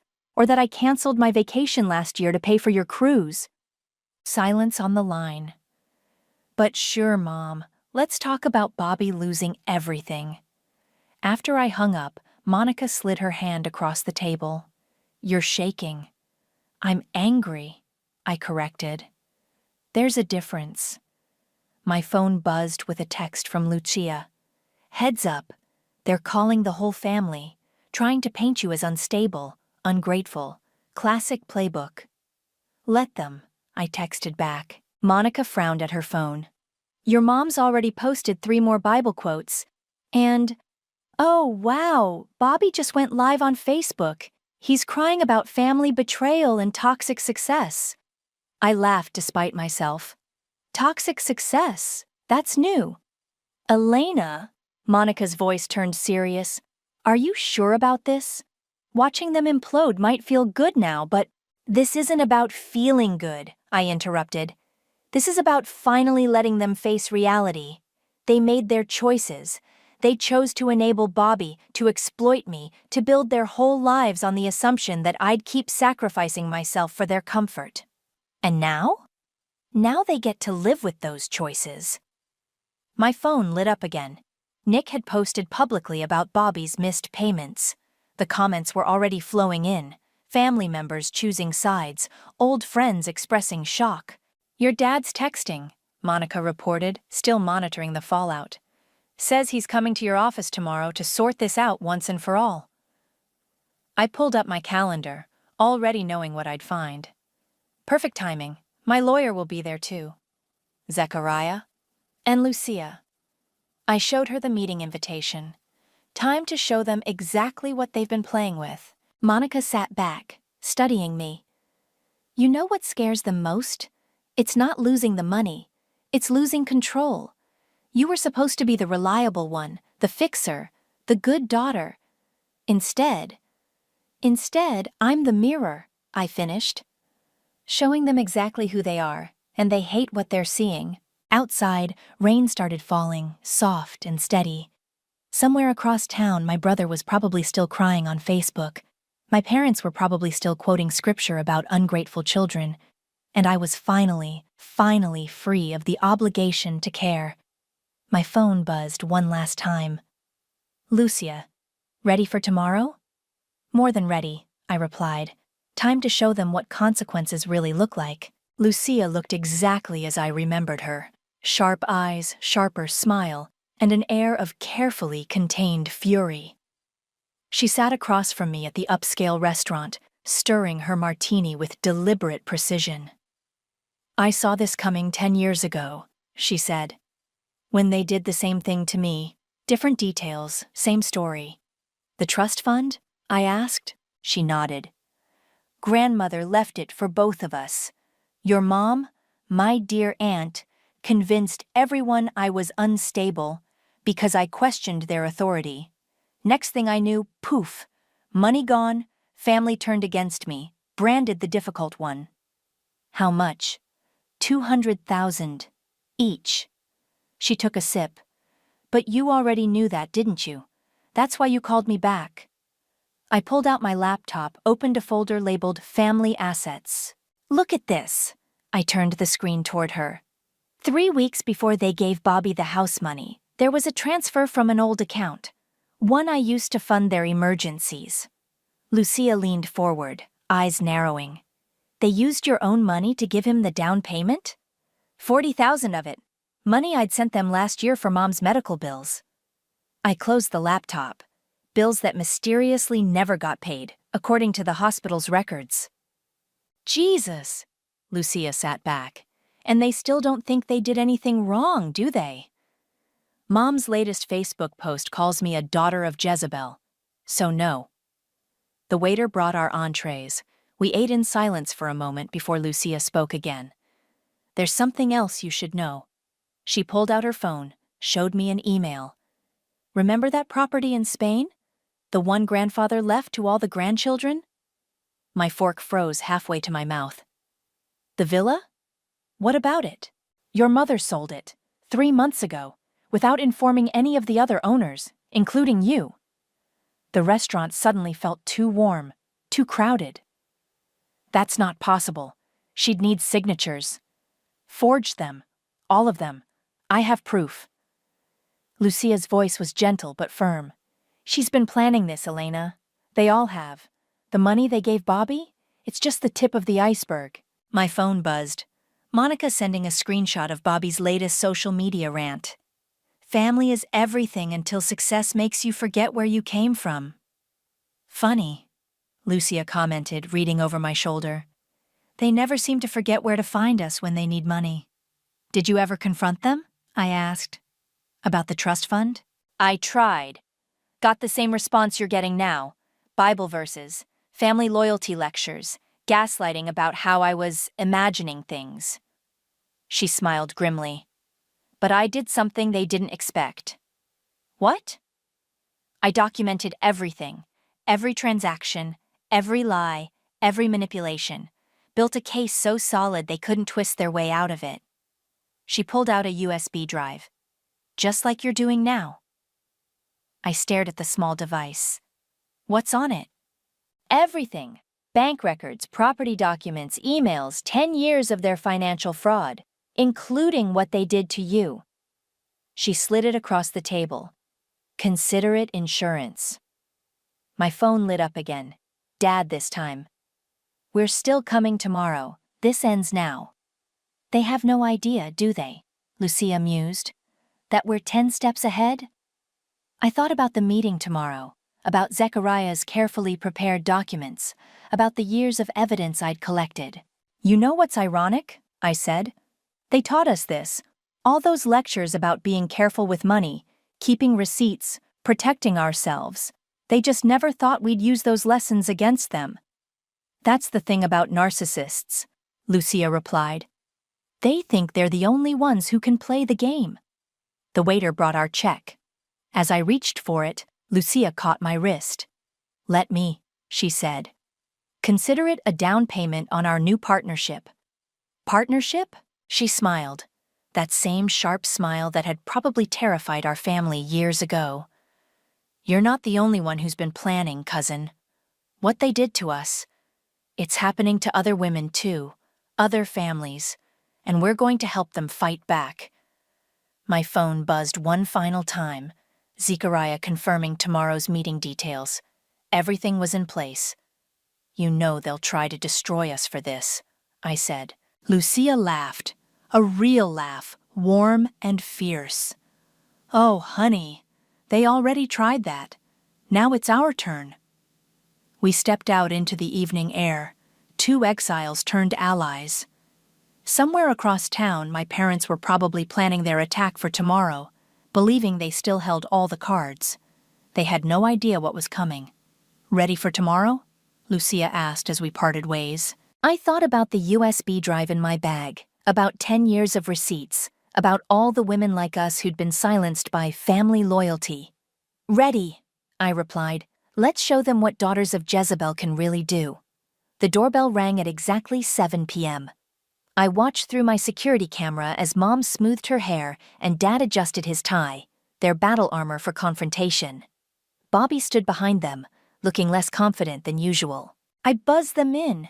Zechariah and Lucia were already seated in my home office, documents spread across the table. "Elena?" Mom's voice carried down the hallway. "Sweetheart?" "In here," I called back. They filed in, faltering slightly at the sight of Lucia. Mom's face went pale. "What is she doing here?" Dad demanded. "Sitting," Lucia replied smoothly. "It's what people generally do during financial audits." "Financial? Elena, what is this?" Mom's voice trembled. I gestured to the chairs. "Please, sit down. We have a lot to discuss." "If this is about Bobby's house," Dad started. "This is about everything," I interrupted, opening my laptop.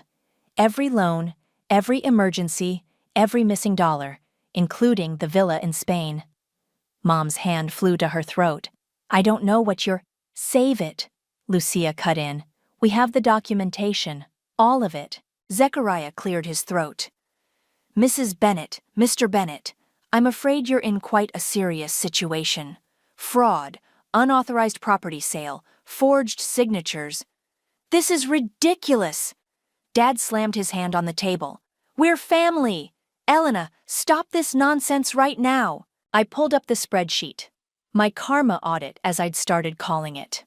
Let's start with last year. March, you needed $15,000 for Mom's knee surgery, money that never made it to the hospital.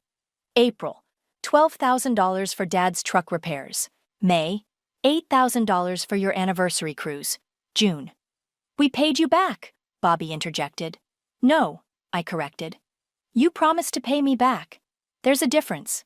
"Elena," Mom's voice turned pleading, "everything we did was for this family. You're successful. You could afford—" "Could I?" I turned the laptop toward them. "Because while I was paying your bills, I was also taking out business loans, postponing my own life, draining my savings, all while you were secretly funneling money into Bobby's house fund." Dad stood up. "This is emotional manipulation." "No," Lucia said quietly.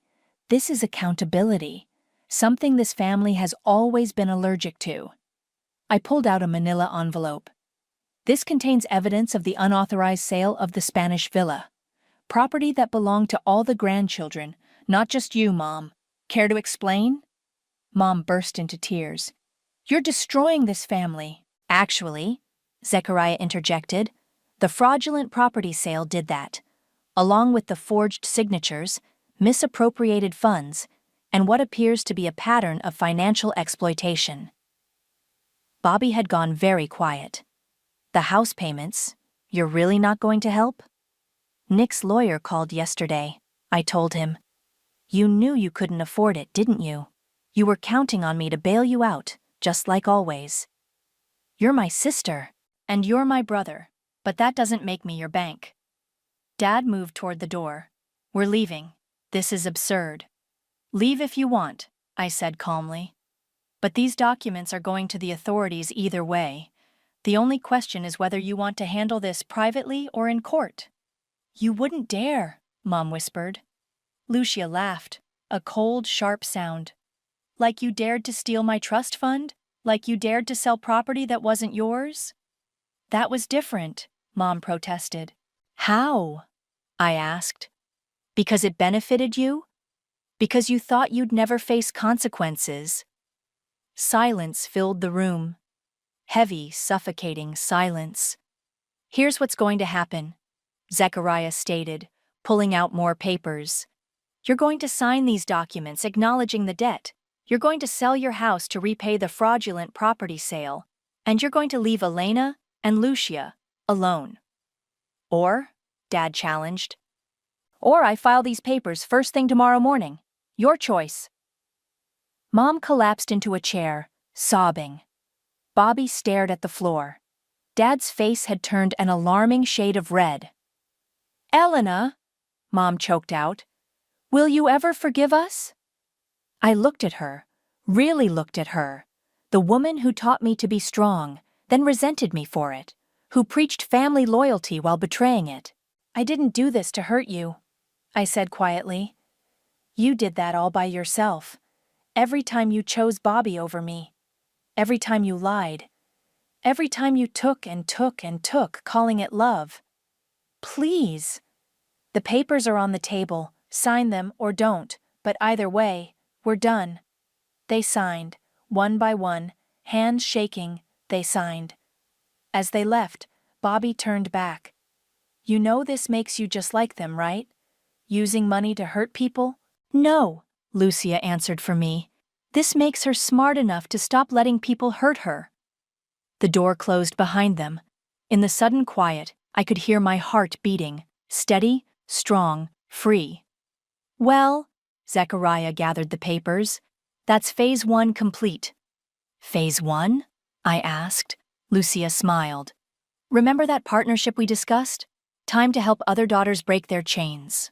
You ready for this? Monica asked, watching me hover over the post button. Once it's out there, you can't take it back. I glanced at my screen where my Reddit post waited. I documented my family's financial abuse for 10 years. Today, I finally stopped it. It needs to be told, I said and clicked. Within hours, the post exploded. Thousands of upvotes, hundreds of comments, all sharing similar stories. Women trapped by family obligation, drained by entitled siblings, guilt-tripped into financial suicide. Look at this one, Lucia pointed to a comment. My parents remortgaged their house 3 times. Each time they made me cover the payments because family helps family. I lost my own house saving theirs. My phone buzzed. A message from an unknown number. Saw your post. Same thing happened to me. How did you get out? Then another. Please help. My brother's destroying my credit. And another. My parents forged my signature too. I thought I was alone. You've started something, Monica said softly. I opened my email to find a message from a major online publication. Would you be willing to share your story? We believe this is part of a larger pattern. Lucia leaned over my shoulder. Do it. But first, I have something to show you. She pulled out her laptop, opened a folder labeled Family Archives. Remember how I said I documented everything?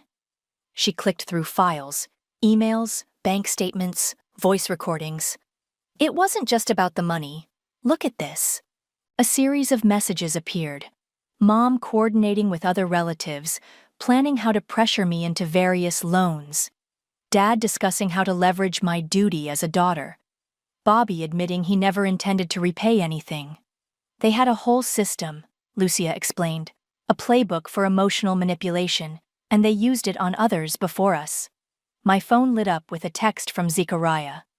You need to see this.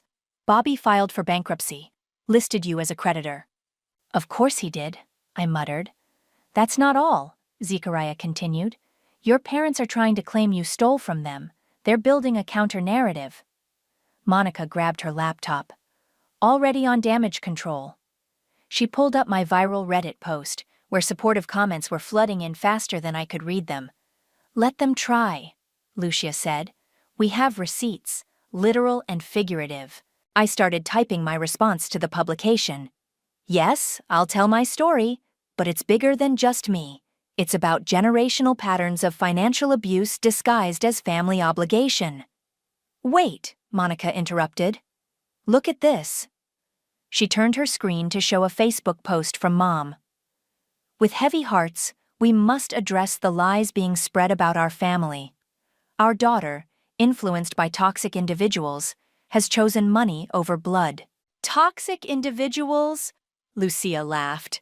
That's rich coming from the woman who stole her niece's trust fund. My phone buzzed again. Nick.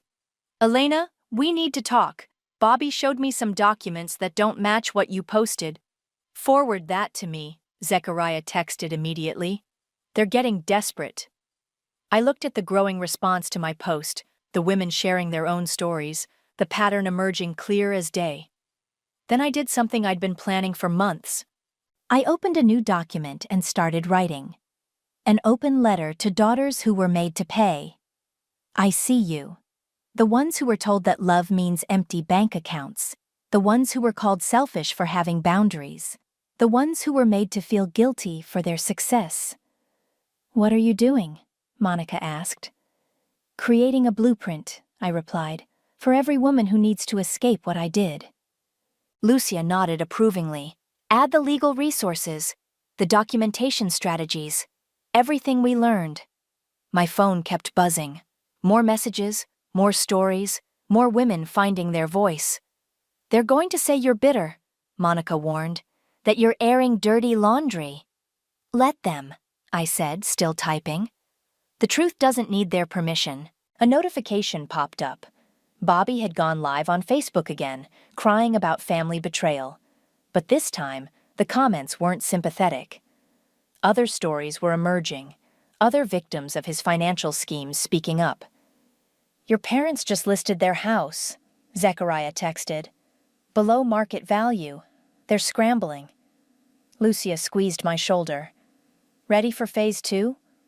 I looked at my screen, at the growing community of women sharing their stories, at the blueprint we were creating for escape and recovery. More than ready, I replied, and added one final line to my open letter. To every daughter who was made to pay for the privilege of being family, your worth isn't measured in dollars given or debts forgiven. Your freedom starts the moment you stop accepting guilt as currency. I hit post just as another message came through, from a women's advocacy group. We'd like to help you create a formal program. Too many women need this. See? Lucia smiled. Sometimes the best revenge isn't staying quiet. It's helping others find their voice. Monica raised her coffee cup. To karma, and making it a tax write-off. Your brother forged your signature, Zechariah announced, spreading documents across my office table. Multiple times, actually. On loan applications, credit cards, even a car lease. I stared at the papers, at Bobby's clumsy attempt to replicate my signature. When? Over the past year. He was setting up a safety net, planning for when the house scheme fell apart. Zechariah pointed to a date. This one's from just 2 weeks before they gave him the down payment. Lucia, who'd been quietly observing, leaned forward. He knew. They all knew this would happen. My phone buzzed. Monica sending screenshots of Mom's latest social media crusade. Prayer warriors needed. Satan is attacking our family through material greed. They're selling the house, Lucia reported, scrolling through her phone. Listed it yesterday, way under market value. They have to, Zechariah explained. The fraud investigation is gaining momentum. Better to sell now than lose it in court. Another buzz. A text from Nick. Elena, I'm filing charges against Bobby. The evidence you shared, there's more victims. Many more. I started typing a response when my office door burst open. Bobby stood there, face red, eyes wild. How could you? He shouted. They're losing everything because of you. Sir, you can't be here. My assistant called from behind him. Because of me? I stood slowly. Not because of the fraud, the forgery, the years of theft disguised as family obligation. I was going to pay it back, once the house appreciated. Once you'd squeezed more money out of me? I held up the forged documents. Like with these? He paled slightly. Those aren't... I can explain. Save it for the investigators, Zechariah interrupted. They're very interested in your explanation. Bobby's face crumpled. Mom and Dad are devastated. They might lose their retirement. They lost their retirement the moment they chose to enable you, Lucia said coldly. Elena just exposed what they did to themselves. My phone rang. Dad, I answered on speaker. Elena. His voice was rough. We need to talk. face to face. Nothing left to say, Dad. Please. Your mother, she's not well. The stress of getting caught, Lucia interjected. Silence then. Lucia? You're still poisoning my daughter's mind? No, Uncle Stuart. Just helping her see clearly. Something you never wanted. Bobby moved toward me, hands raised pleadingly. Sis, please, we can fix this. Make it right. Make it right? I pulled up my documentation folder. Like when you made right the $15,000 you borrowed for your startup? Or the $8,000 for your ex-girlfriend's ring? Or should we talk about the credit cards you opened in my name? I was desperate. You were entitled, I corrected. There's a difference. My assistant appeared with security. Bobby didn't resist as they let him out, but his last words hung in the air. You'll regret destroying this family. The family destroyed itself, Lucia said quietly. We're just refusing to sync with it. My phone buzzed again, a message from the women's advocacy group. Support group launches next week. 20 women already registered. You're changing lives. Dad was still on the line. Elena, whatever you want. Name your price. Just stop this. That's the problem, Dad. You still think this is about money. Then what? What do you want? I thought about the women in the support group, about Lucia's stolen trust fund, about years of manipulation and guilt. I want you to understand what you did, not just to me, but to every woman you taught to sacrifice herself for family. Every daughter you treated like a bank account. We loved you, he whispered. No, you used me. There's a difference there too. After I hung up, Lucia showed me her phone. Mom and Dad's house had sold. Well below value, cash offer, immediate closing. They're running, she observed. Let them, I replied. The documentation is already with the authorities. Zechariah gathered his papers. The fraud investigation goes public next week. More victims are coming forward. This is bigger than your family now. My phone lit up with another message. From a woman in the support group. You gave me courage to check my credit report. Found out my parents took out loans in my name too. Thank you for helping me see the truth. That's what terrifies them most, Lucia mused. Not the money, not the legal consequences. It's the truth finally being spoken. I looked around my office, at the evidence of my success, at the life I'd built despite them, at the community growing from the ashes of what they'd tried to destroy. You know what Mom used to say? I told Lucia. A good daughter keeps family secrets. She smiled grimly. Good thing we're not interested in being good daughters anymore. My phone buzzed one final time. Monica, your story just got picked up by a major network. Ready to go national with this? I thought about all the other daughters out there, drowning in family obligation and financial abuse. Ready, I replied. It's time everyone heard the truth. Welcome to Financial Freedom for Daughters, I addressed the packed conference room. I'm Elena, and like many of you, I was taught that love means empty bank accounts. Hundreds of women looked back at me, some tearful, some angry, all nodding in recognition. Lucia stood at the back, giving me a thumbs up. Today we're going to talk about breaking chains, I continued. About the difference between family loyalty and financial abuse. About... The door opened. Mom slipped in, thin and pale, trying to be invisible in the back row.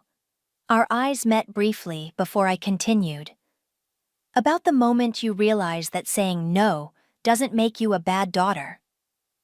After the session, while women lined up to share their stories, Monica rushed over with her laptop. Bobby's sentencing just came down, she announced. 3 years for fraud. Nick's testimony sealed it. And Dad? Lucia asked, joining us. Fled to Spain last week, Monica replied. But the authorities there are already aware of the property fraud. It's only a matter of time. I noticed Mom still sitting in the back, clutching her purse. When our eyes met again, she stood and walked over slowly. Elena. Her voice was barely a whisper. I I watched your interview on television. All of it? I asked. Even the parts about the forged documents? The stolen trust fund? She flinched. I didn't know about all of it. Bobby told us. Save it, Lucia cut in. You knew enough. Mom's hands twisted together. Your father. He's not well. The stress of consequences, I corrected. Different from the stress he put me under all those years? We're losing everything, she said quietly. No, Mom. You're losing what was never really yours, including me.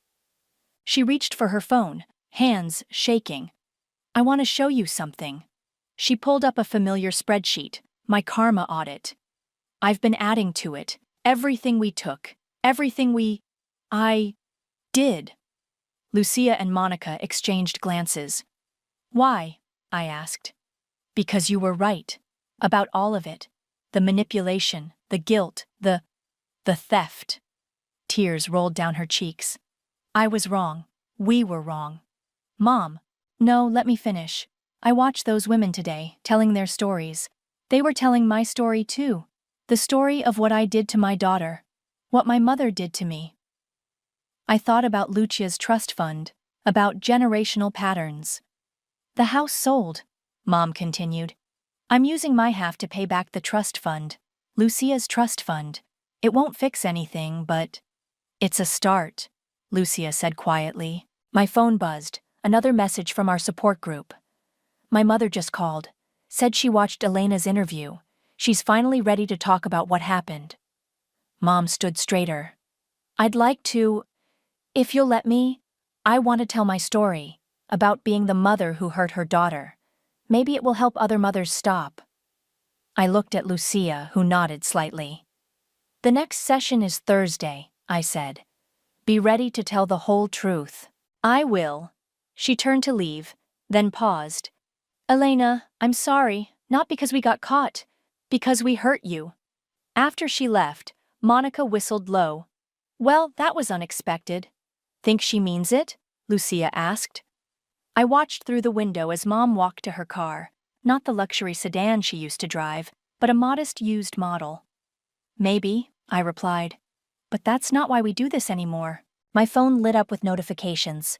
More women finding their voice, more daughters breaking free, more mothers facing truth. Lucia squeezed my shoulder. Ready for the next session? I looked around the room where hundreds of women had just shared their stories, where my mother had finally spoken truth instead of manipulation, where patterns were breaking, one story at a time.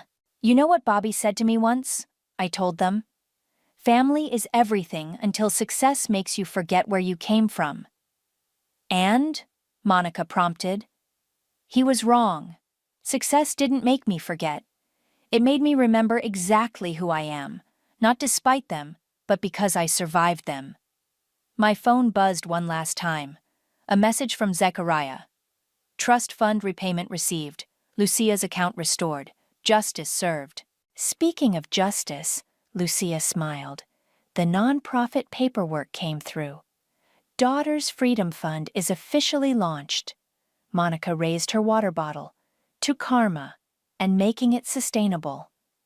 I thought about Mom's tearful confession, about Bobby's sentencing, about Dad running from consequences, about all the daughters still finding their way to freedom. To truth, I corrected, and all the women brave enough to speak it. Outside, the sun was setting on another day of breaking chains. Tomorrow would bring more stories, more healing, more women choosing themselves over family obligation. But tonight, in this room where truth had finally been spoken, I was no longer the good daughter, the convenient ATM, or the family fixer. I was simply Elena. And that was more than enough. The photo album hits the floor with a dull thud, scattering memories across the hardwood like dead leaves. I freeze on the stairs, my hand still gripping the banister, as my father's voice drifts up from his study. We have to think about Olivia's future, Val. Canterbury Prep isn't cheap. Thomas, darling, you know it's the best option.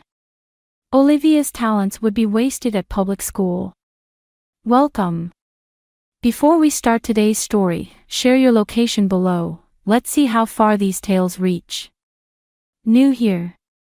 Join our growing family by subscribing. Now, let's dive into our story. I'm McKenna, and this is the moment I learned that love has a price tag. My stepmother's voice drips honey, the same sweetness she used when convincing Dad to let her redecorate Mom's garden. Besides, McKenna's college fund is just sitting there. She hasn't even decided on a school yet. The words punch through my chest. 3 years of straight A's, countless all-nighters, and endless SAT prep, all to secure a spot at Northwestern, Mom's alma mater. My acceptance letter sits upstairs, hidden under my mattress like a dirty secret. I don't know, Val. Sarah, McKenna's mother, she wanted. Sarah's been gone for 8 years, Thomas. We need to focus on the family we have now. I sink down onto the stairs, pressing my palms against the cool wood. The family we have now.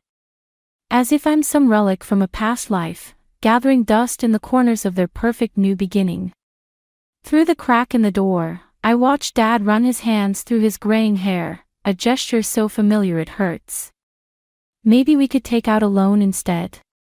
Don't be ridiculous. Our credit's already stretched thin with the house renovations. Valerie's heels click across the floor as she moves closer to him. McKenna will understand. She's always been practical. Practical. Like when I smiled through Olivia's sweet 16 party while wearing a dress from Target. Like when I gave up my room, the one with the bay window where Mom used to read to me, because Olivia needed a bigger closet. We'll talk to her tomorrow, Dad says, his voice heavy with resignation. After dinner. Perfect timing. I'm making her favorite pasta. Valerie laughs softly. The way to any teenager's heart, right?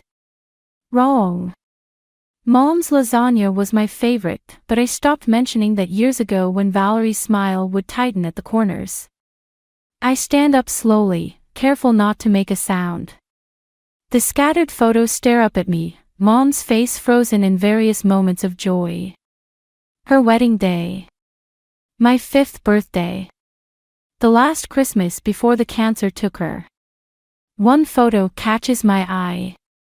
Mom sitting in her garden, surrounded by the roses she loved so much. On the back, in her elegant handwriting, "Remember who you are, my fierce girl. Never let anyone dim your light." My fingers trace the words as something cold and hard settles in my chest. They want to talk tomorrow. Fine. But I won't be the practical, understanding daughter they expect. Not anymore. I gather the photos quietly, tucking them into my sweater. As I climb the stairs to my room, I hear Valerie's laugh again, followed by Dad's low murmur. They sound so satisfied, so certain of their plans for my future. But they forgot something important. Mom didn't raise me to be practical. She raised me to be fierce. I close my bedroom door and pull out my phone, scrolling to Grandma Ruth's number. If they want to play games with my future, they're about to learn that I know how to play too. And unlike them, I'm not afraid to go all in. Tomorrow, they'll realize their perfect little family has cracks they never noticed. And I'm done pretending those cracks don't exist. Grandma Ruth's kitchen smells like cinnamon and truth. She sets a steaming mug of tea in front of me, her silver rings clicking against the ceramic. They're doing what with your college fund? Using it to send precious Olivia to Canterbury Prep. The words taste bitter, like the dregs at the bottom of my cup. Dad didn't even try to fight it. Grandpa Henry looks up from his crossword puzzle, his jaw tight. That money was Sarah's life insurance. She specifically set it aside for your education. Try telling that to Valerie. I pull out my phone, showing them the acceptance letter from Northwestern. I got an early decision. Full tuition would have been covered by Mom's fund. Ruth's hand trembles as she sits down. When did you find out? Last night. They're planning to break the news over Valerie's famous pasta dinner tonight.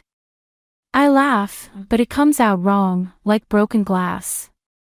As if carbs can soften the blow of stealing my future. The kitchen clock ticks between us. Through the window, I watch a cardinal land on the bird feeder Henry built last summer. Mom used to love watching the birds here, sketching them in her journal while Ruth baked. There's something else you should know, Ruth says, exchanging a look with Henry. We've decided to move to Pine Grove Retirement Community. What? But this house is yours. Henry puts down his pencil. We signed the papers last week. It was always meant to be your inheritance, but given the circumstances. My tea goes cold as they explain. The house, this beautiful Victorian with its wraparound porch and secret reading nooks, has been in Mom's family for generations. Ruth and Henry kept it in trust after Mom died, knowing Dad would never sell his new wife's dream home to move here. Does Dad know? Not yet. Ruth reaches across the table, her fingers wrapping around mine. The timing is up to you, sweetheart.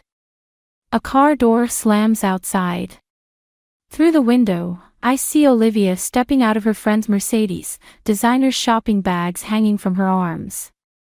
The same arms that hugged me last Christmas while she whispered, "Don't worry, you'll find somewhere cheaper than Northwestern. Community college isn't that bad." My phone buzzes. Dad, where are you? Valerie starting dinner soon. I should go. I stand up, but my legs feel heavy. They're waiting. McKenna. Henry's voice stops me at the door. Your mother never backed down from a fight. Neither should you.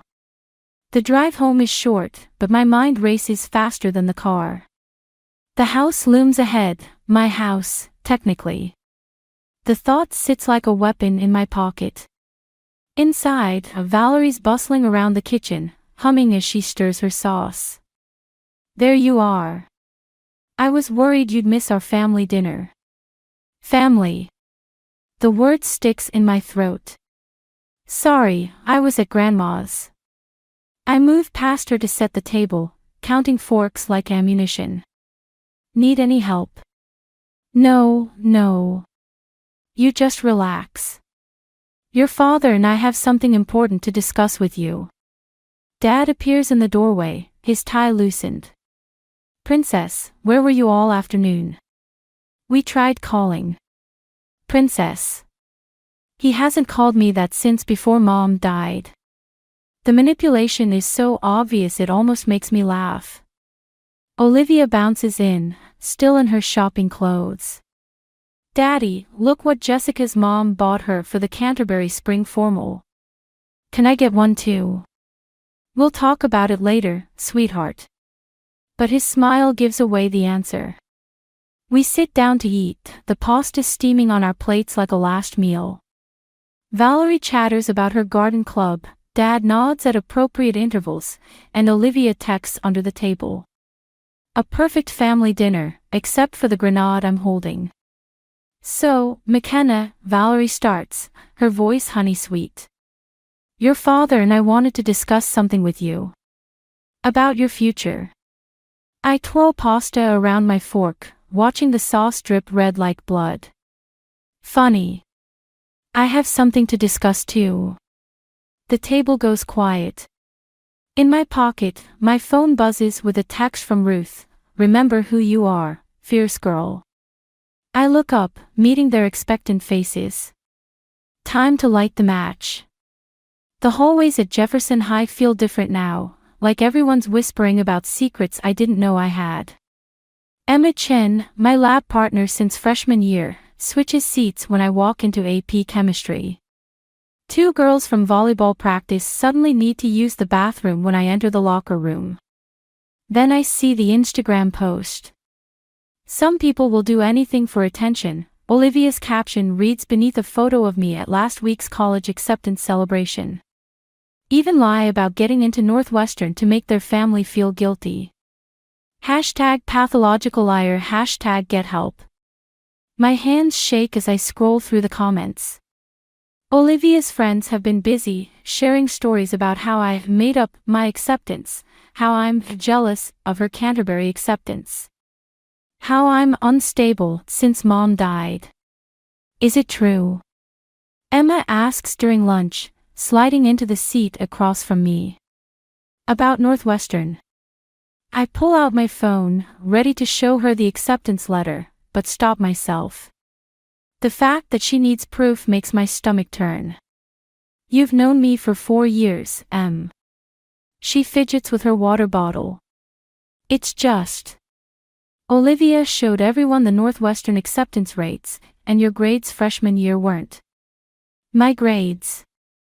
The cafeteria noise fades to a buzz. You mean when my mom was dying of cancer? I didn't mean. Save it. I stand up, my untouched lunch tray like a barrier between us. Ask Olivia about her Canterbury acceptance. I'm sure she'd love to tell you all about her perfect grades. I find Olivia in the senior parking lot after school, surrounded by her usual crowd. She's wearing mom's old pearl necklace, the one that disappeared from my jewelry box last month. She claimed Dad gave it to her as an early birthday present. Taking more family heirlooms, Olivia? My voice carries across the lot. Or just more of my future? The circle parts as I approach. Olivia's smile doesn't reach her eyes. Having another meltdown, sis. Maybe you should see someone about these delusions. Delusions? I pull out my phone, opening the Northwestern portal.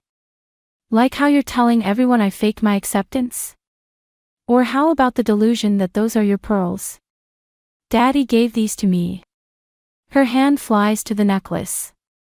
Just like he's giving me the opportunity one deserve at Canterbury. It's not my fault you're not good enough for. The crack of my palm against her cheek echoes through the parking lot. Phones appear instantly, recording. Olivia's eyes go wide, then fill with tears right on cue. She hit me. She sobs, clutching her face. Did everyone see that? She's completely lost it. Security arrives within minutes. In the principal's office, Valerie plays the concerned stepmother perfectly, dabbing at Olivia's non-existent bruise while Dad stares at the floor. Given the circumstances, Principal Martinez says, and McKenna's emotional state, we're recommending a 3-day suspension. Emotional state. I laugh, the sound sharp enough to make Dad flinch. You mean like having my college fund stolen? Or watching my stepsister wear my dead mother's jewelry? McKenna, please. Dad finally speaks, his voice tired. Let's not do this here. Why not?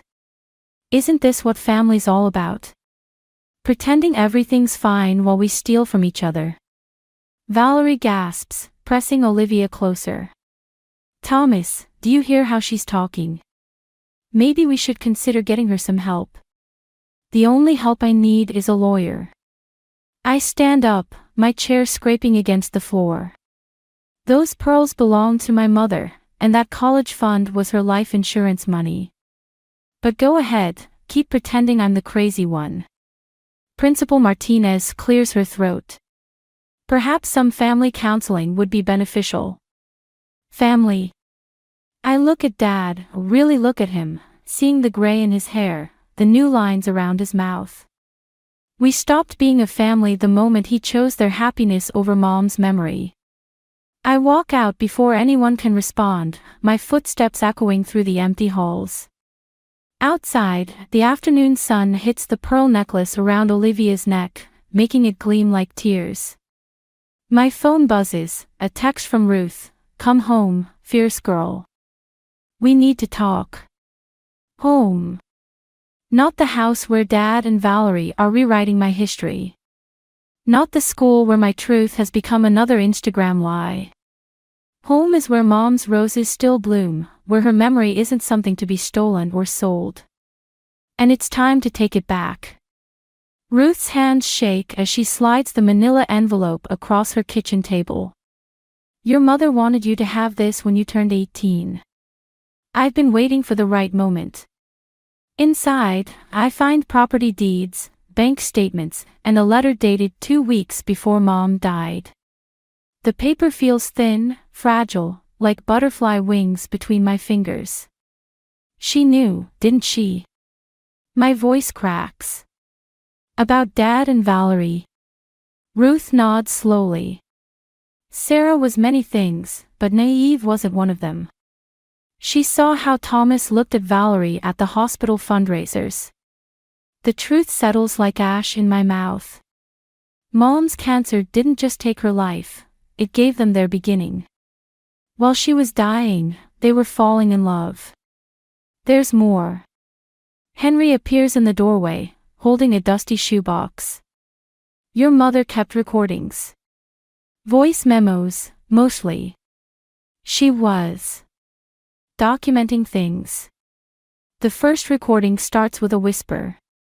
Mom's voice, weak but determined. If you're listening to this, McKenna, then I need you to understand why I did what I did. My hands grip the table's edge as her story unfolds. The suspicious bank transfers. The late-night phone calls. Dad's business trips that coincided with Valerie's charity events. Mom knew she was dying, but she also knew Dad was already gone. She transferred everything into a trust, Ruth explains. The house, her inheritance, your college fund, all legally protected. Thomas never knew. But Dad said the college fund was a separate account he controlled. Henry's voice hardens. He's been lying, trying to access money that was never his. A text lights up my phone. Dad, we need to talk about what happened at school. Family meeting tonight. Family. The word tastes different now, poisoned by 8 years of lies. They can't touch any of it without your signature, Ruth says. Not the house, not the trust, not even those pearls Olivia's wearing. Everything belongs to you. The power of this knowledge feels heavy, like Mom's old pearl necklace around my neck. I could destroy them with a single word. Make them feel as helpless as I've felt. But Mom's voice plays again from the recorder. Remember, fierce girl, revenge is easy. Wisdom is harder. What should I do? I ask, but I'm not sure who I'm asking, Ruth, Henry, or Mom's ghost. That depends, Henry says, on what kind of person you want to be. Another text buzzes. Olivia, Dad's really upset. If you apologize tonight, maybe we can fix this. I'll even let you borrow the pearls sometime, face blowing a kiss. The rage rises like a tide, but beneath it something else stirs.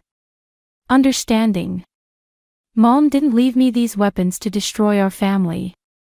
She left them to protect me from becoming like them. I need to go home, I say, standing. Ruth touches my arm. You are home. No. I gather the documents, careful with Mom's letter. I need to go to the house. There's a family meeting tonight. McKenna, Henry starts, worried. It's okay. I manage a smile. Mom taught me how to fight smart, remember? Outside, the setting sun turns everything golden, like the world's been dipped in honey. Mom's roses bloom in Ruth's garden, their petals catching the light like tiny flames. My phone buzzes one last time. Valerie, we only want what's best for everyone, sweetheart. Let's talk this through as a family. I think of Mom, dying but still fighting, not with anger or accusations, but with quiet, careful planning. Protecting me until I was ready to protect myself. The manila envelope weighs nothing in my hands, but its contents could change everything. Tonight, at their carefully orchestrated family meeting, they'll try to paint me as the villain, the unstable daughter, the jealous sister. The ungrateful stepdaughter. But Mom taught me something they've forgotten: real power doesn't shout. It whispers. And I've got 8 years of whispers tucked safely in this envelope. Time to show them what fierce really means. The family meeting feels like a carefully staged play. Valerie's arranged us around the dining room table, Dad at the head, her at his right, Olivia beside her. The perfect family tableau, with me as the disruptive element. Mom's pearl necklace still gleams at Olivia's throat. She touches it constantly, like a talisman. We're worried about you, sweetheart. Valerie reaches across the table, but I pull my hands back. Your behavior lately, the incident at school. Let's talk about behavior. I place Mom's manila envelope on the table. Like accessing accounts that don't belong to you. Dad's face pales. What are you talking about? The college fund wasn't yours to take. I slide the bank statements toward him. Mom made sure of that. Valerie's smile freezes. Thomas, what is she? 8 years. My voice stays steady, the way Mom's did in her recordings. 8 years of trying to access accounts you knew weren't yours. Did you think no one was watching? That money was meant for your future, Dad starts. You're right. It was. I pull out Mom's letter next. Just like this house was meant for my future. The silence that follows feels like glass about to shatter. Olivia's hand flies to the pearls again, her fingers trembling. What do you mean, the house? Valerie's voice rises slightly. Thomas. He doesn't know. I meet Dad's eyes. Mom left everything in trust. The house, the accounts, even those pearls Olivia's wearing. Everything belongs to me. Olivia yanks the necklace off like it's burning her. Daddy, tell her she's lying. The papers are right there. I nod to the envelope. Maybe you should read them, Dad. See how Mom spent her last months protecting me while you were falling in love with Valerie. The color drains from his face. How did you? The voice memos. I pull out my phone. Mom documented everything. The calls, the meetings, the transfers. She knew what was happening, even from her hospital bed. Valerie stands abruptly, her chair scraping against the floor. Thomas, we need to call our lawyer. Your lawyer can't help. I stay seated, channeling Mom's quiet strength. Everything's legal. Everything's binding. The only question is what happens next. Are you threatening us? Olivia's voice cracks. In our own home. Not your home. The words feel like keys unlocking something inside me. Never was. Dad reaches for the papers with shaking hands. McKenna, princess, we can work this out. We're family. Family. I laugh, but it sounds more like breaking.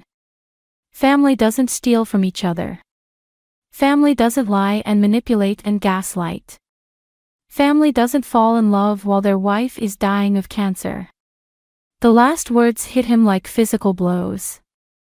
Valerie moves to touch his shoulder, but he flinches away. What do you want? Valerie's mask finally cracks, showing the fear beneath. Money. The house. Those stupid pearls. I stand slowly, gathering the documents. I want what Mom wanted, the truth. And now everyone has it. You can't just throw us out, Olivia whispers. Where would we go? The question hangs in the air, heavy with implications. I think of Mom's voice in the recordings, tired but determined. Sometimes protection means making hard choices, fierce girl. You have 3 months. The words taste like ashes and victory. That's more notice than you gave Mom when you started planning your new life together. Dad's head drops into his hands. Valerie's perfect makeup is starting to run. Olivia stares at the pearls on the table like they're serpents. I walk to the door, then pause. One more thing. I turn back, meeting each of their eyes. Mom forgave you, Dad. In her last recording, she said she forgave you. I'm not sure I can do the same. Outside, the evening air feels clean, washing away 8 years of pretense. My phone buzzes with a text from Ruth. You okay, fierce girl? I look back at the house, my house, where 3 people are realizing their carefully constructed world just collapsed. Mom's roses still bloom in the front garden, their petals catching the last light like drops of blood. Dad shows up at Ruth's house 3 days before the eviction deadline. He looks smaller somehow, his suit hanging loose like borrowed clothes. I watch from the kitchen window as he paces the front walk, stopping to stare at Mom's roses. You don't have to talk to him, Henry says behind me. But I do. Because the man outside isn't the confident father who betrayed us or the weak husband who fell for Valerie.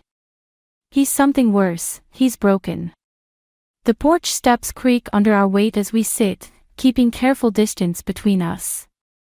The bank called, he says finally. We're underwater on the mortgage. Valerie's credit cards, Olivia's school fees. He rubs his face. Everything was built on lies. Like your marriage to Mom. He flinches. I loved your mother. While falling in love with someone else. It wasn't, he stops, his shoulders slumping. You're right. I don't have any excuses left. A cardinal lands in Mom's rose bush, bright against the thorns. Where will you go? Valerie's sister has a place in Cleveland. His voice cracks. Olivia's devastated about leaving her school, her friends. She blames me. They both do.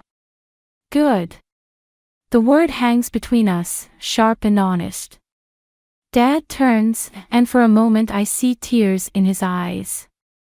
I deserve that. But McKenna, you're becoming. What? Cold.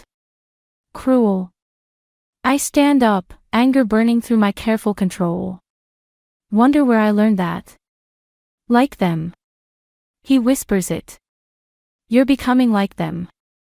The truth hits like a physical blow.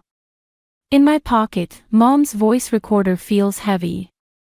I'd been listening to her final messages last night, not the angry ones about Dad's betrayal, but the quiet ones. Her hopes for my future. Her prayers for peace. We found more recordings, I say. From the hospital.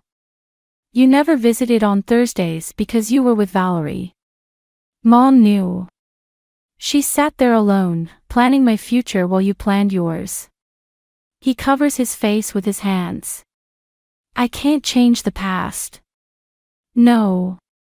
But I can protect my future. I pull out a folder, more documents from Mom's trust. The house isn't just property. It's everything you and Valerie tried to hide. The transfers, the accounts, the affairs. Mom documented everything. What are you saying? Leave quietly. Take your perfect new family and disappear. My voice sounds like Mom's in those final recordings, tired but resolute. Or I release everything. Your firm, your clients, everyone will know. You destroy me completely. His voice breaks. Your own father. The cardinal takes flight, startled by something we can't see.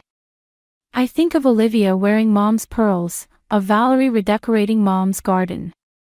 Of 8 years pretending we were family while they dismantled my mother's legacy piece by piece. You destroyed yourself, I say. I'm just delivering the consequences. He stands slowly, aged decades in minutes. Sarah wouldn't want this for you. This anger, this revenge.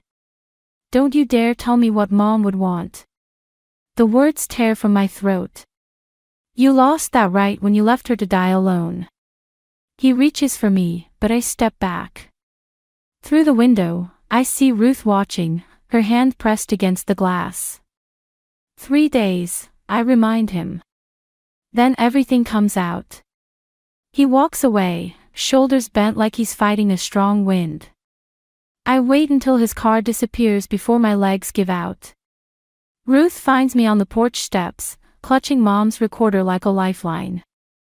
"Did it feel like you thought it would?" she asks softly. I press play on the recorder, Mom's voice filling the space between heartbeats. "Remember, fierce girl, revenge is easy. Living with it is harder." "I don't know who I am anymore," I whisper. Ruth sits beside me, her warmth steady and sure. "You're Sarah's daughter. And sometimes being fierce means knowing when to put down the sword." The cardinal returns to the roses, settling among the thorns like it belongs there.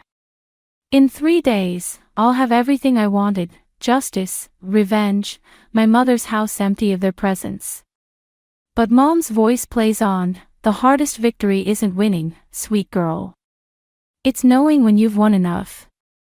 I close my eyes, feeling the weight of consequences settling around me like chains. The moving truck idles in the driveway like a waiting storm. Through the bay window, I watch Valerie directing movers with sharp gestures while Olivia sits on the front steps. Still wearing Mom's pearls despite everything. I unlock the front door for the last time. Tomorrow, this will be my house, empty of their presence, full of Mom's memories. Victory should taste sweeter than this. Come to gloat. Olivia doesn't look up from her phone. Come to make sure you don't take anything else that isn't yours. She touches the pearls. Daddy gave these to me. No, he didn't. I hold out my hand. Mom left them for me in trust, just like everything else you tried to steal. We didn't steal anything. She stands, tears streaming down her face. You're the one stealing our home. Your home. The laugh that escapes me sounds foreign. You mean the home where you redecorated my mother's garden? Where you took her jewelry? Where you planned to take my future? I never. She stops, color draining from her face as Valerie appears behind me. Olivia, get in the car. Valerie's voice is steel wrapped in silk. Now.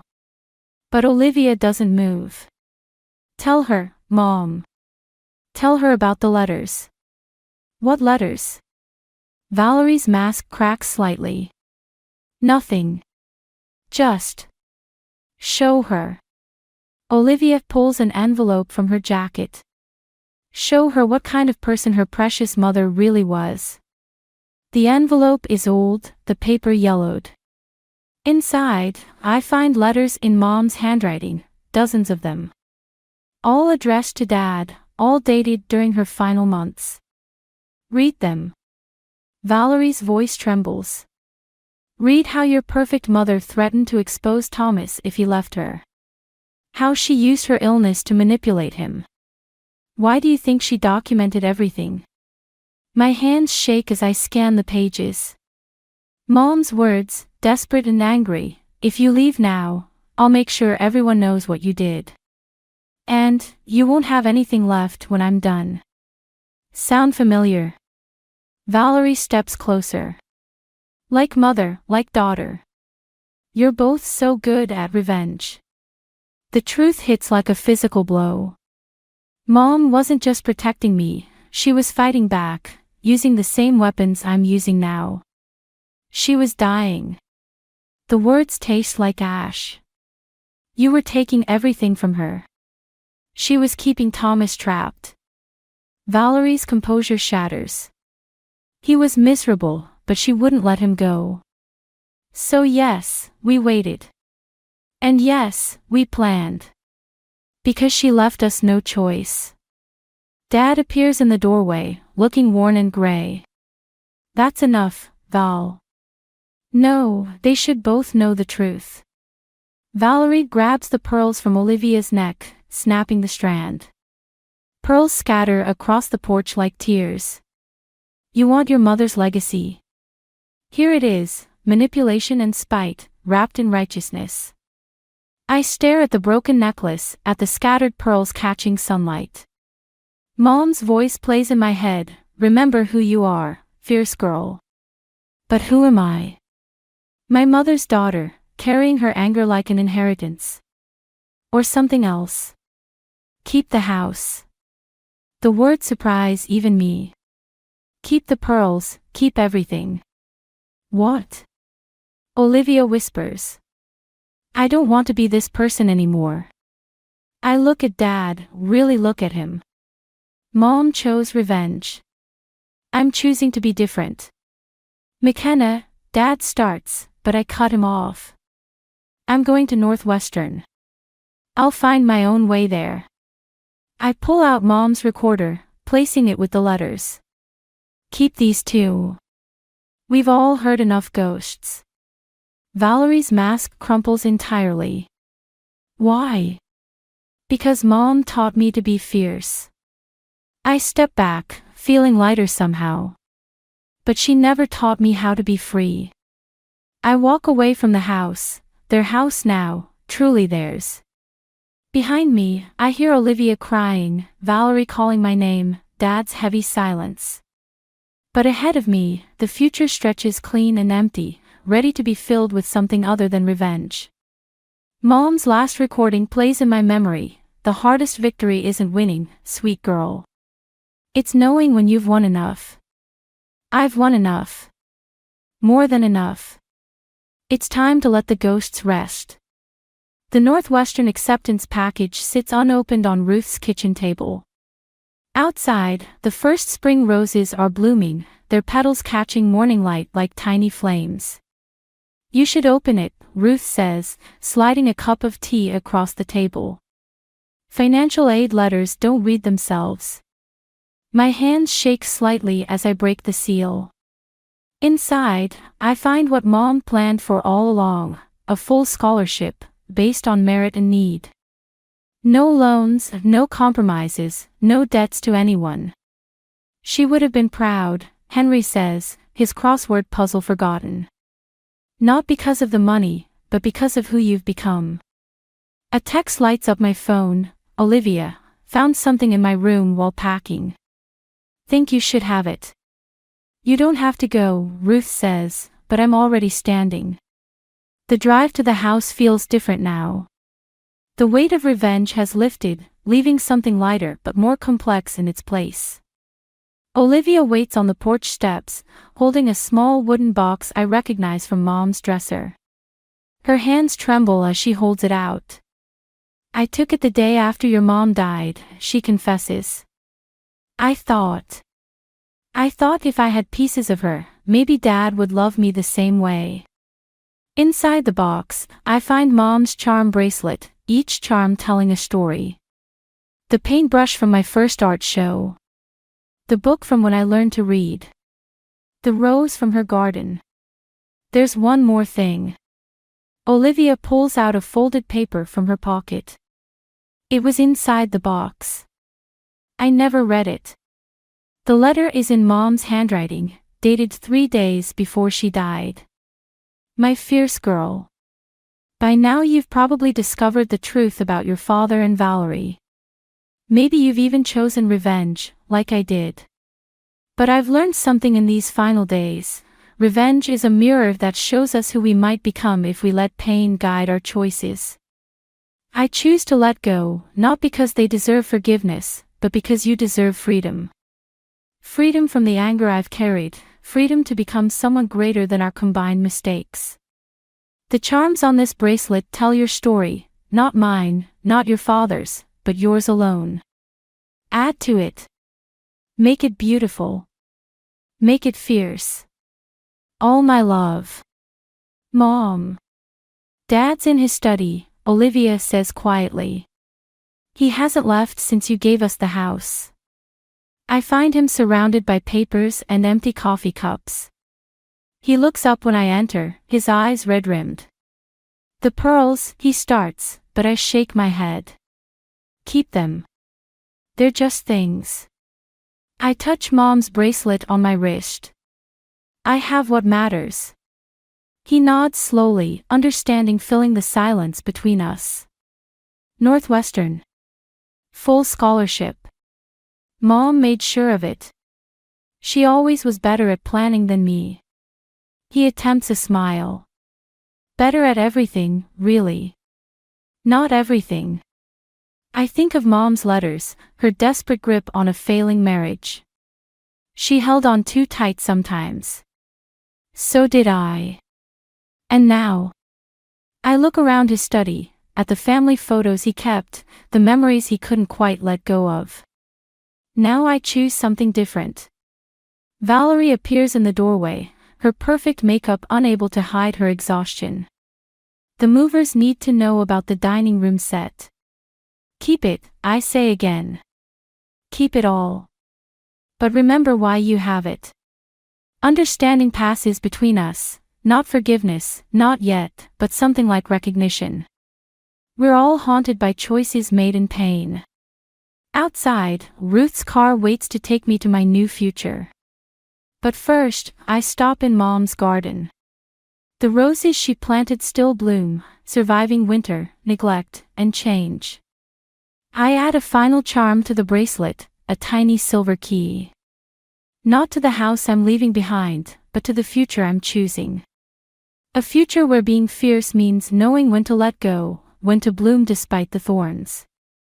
Mom's last gift wasn't the trust or the house or even her careful planning. It was this moment, standing in her garden, choosing to be more than our collected hurts. I touch the key charm one last time, then walk away from the house that was never really home. Behind me, the roses continue blooming, indifferent to who owns them, concerned only with reaching toward the light. I stared at the wedding invitation in my hand, fingers trembling slightly as I deliberately skipped over one name on the guest list. My stepmother's name, Astrid. Even thinking it left a bitter taste in my mouth. My name is Kala, and I never thought I'd be the kind of person to exclude family from my wedding.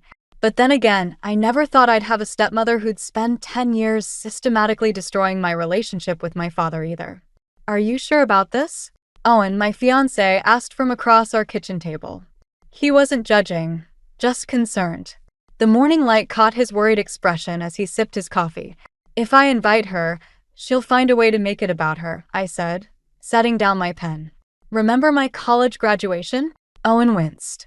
He'd been there when Astrid had thrown her perfectly timed fainting spell right as I was walking across the stage. My dad had missed seeing me get my diploma because he was too busy rushing her to the emergency room. Turned out she was just dehydrated. Your dad's going to be upset, Owen said carefully. I laughed, but there wasn't any humor in it.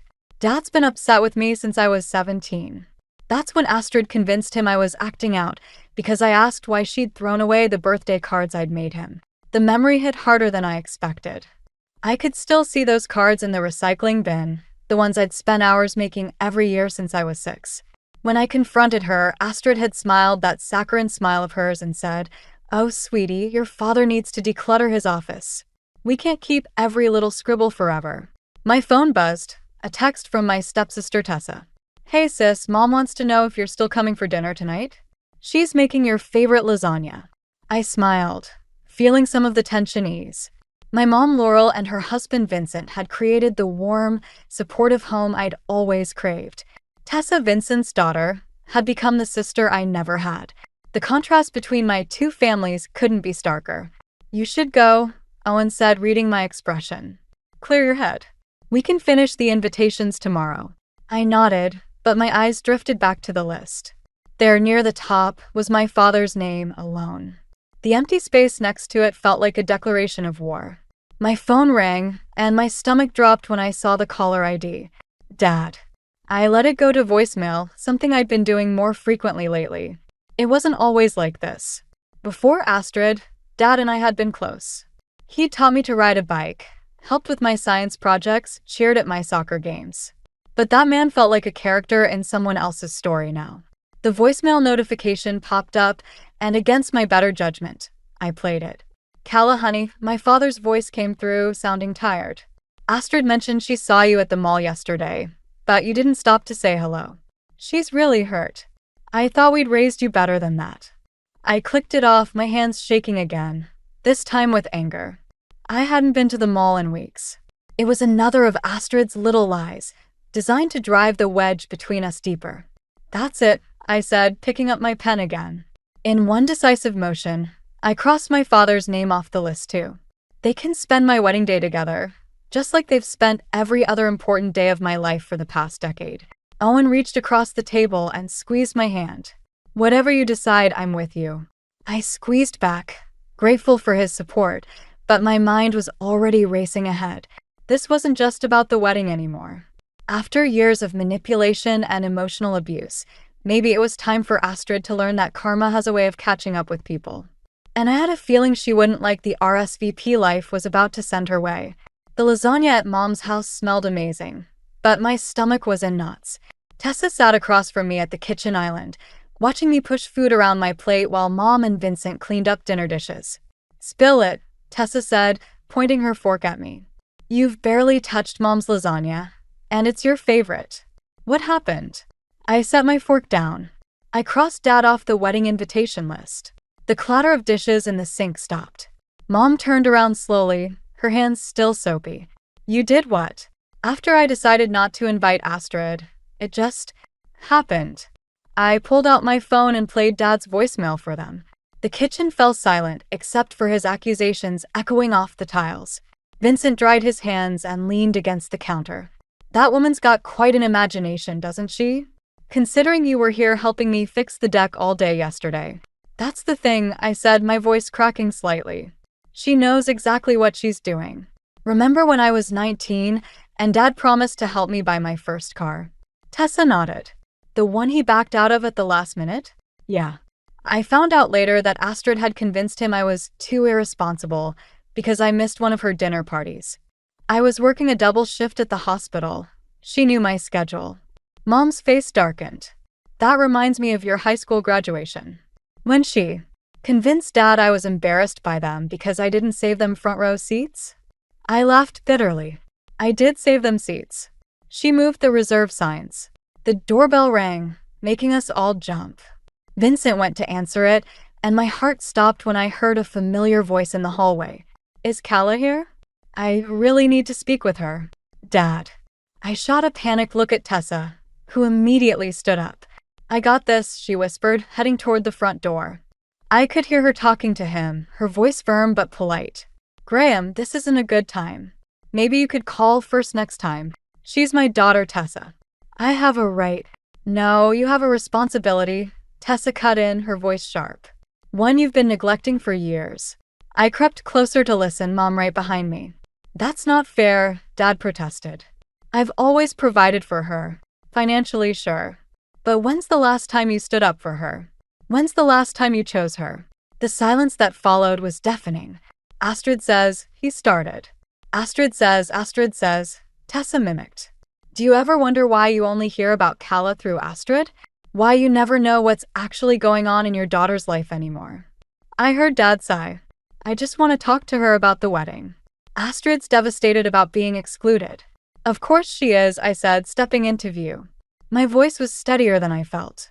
"Because now she can't make it about herself." Dad's face fell when he saw me. He looked older than I remembered. More gray in his hair, more lines around his eyes. "Honey, please. We can work this out. Like we worked out the graduation seating?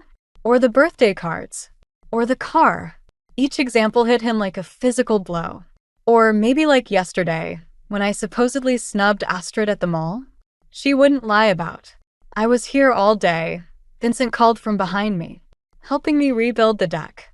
Want to see the pictures?" Dad's certainty wavered. I could see it in his eyes, that moment of doubt.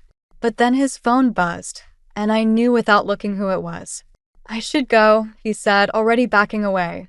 "But Kala, please reconsider. She's family." "No," I said quietly. "She's your wife. There's a difference." After he left, I stood in the hallway shaking. Mom wrapped her arms around me, and Tessa joined the hug. "You okay?" Tessa asked. I nodded slowly. "Actually, I am. But I think it's time to show Dad exactly who he chose to believe all these years." "What do you mean?" Mom asked. I smiled, thinking of Astrid's friend Marla, who did quite a lot to say at last month's charity gala after one too many glasses of wine. Let's just say karma's about to get an assist. The country club's annual charity gala was in full swing when I spotted Marla at the bar, already 3 martinis deep. Perfect timing. I smoothed my dress and made my way over, careful to appear casual. Gaya. Marla's face lit up with alcohol-induced warmth. I haven't seen you since. Oh, the incident with your father's investment. I kept my expression neutral, though my heart rate picked up. Investment? Oh dear, Marla giggled, waving the bartender over. I probably shouldn't. Astrid would be furious. But you know about the money, right? The college fund. My college fund. Dad had told me it had been depleted by market crashes. I'd taken out student loans instead, working double shifts to make ends meet. Tell me more, I said, sliding onto the bar stool next to her. 15 minutes later, I was gripping my phone so hard my knuckles turned white, recording every slurred word as Marla detailed how Astrid had convinced my father to reinvest my college fund into her brother's business venture, the one that conveniently failed 6 months later. The poor man was devastated, Marla hiccuped, but Astrid assured him you'd never find out. She's always been good at managing things. My phone buzzed with a text from Owen. You okay? Been a while. I texted back quickly, getting everything. Stay with Tessa. More happened after that, you know. Marla continued, oblivious to my recording. The inheritance from your grandmother. I froze. What inheritance? Oh, sweetie. Marla's face fell into exaggerated sympathy. Your father's mother left you quite a bit. But Astrid convinced Graham you weren't mature enough yet. They've been managing it for you. The room spun slightly. I remembered Grandma Rose's funeral 3 years ago, how Astrid had handled all the arrangements, keeping me busy with meaningless tasks. How convenient. Kaya. A sharp voice cut through my thoughts.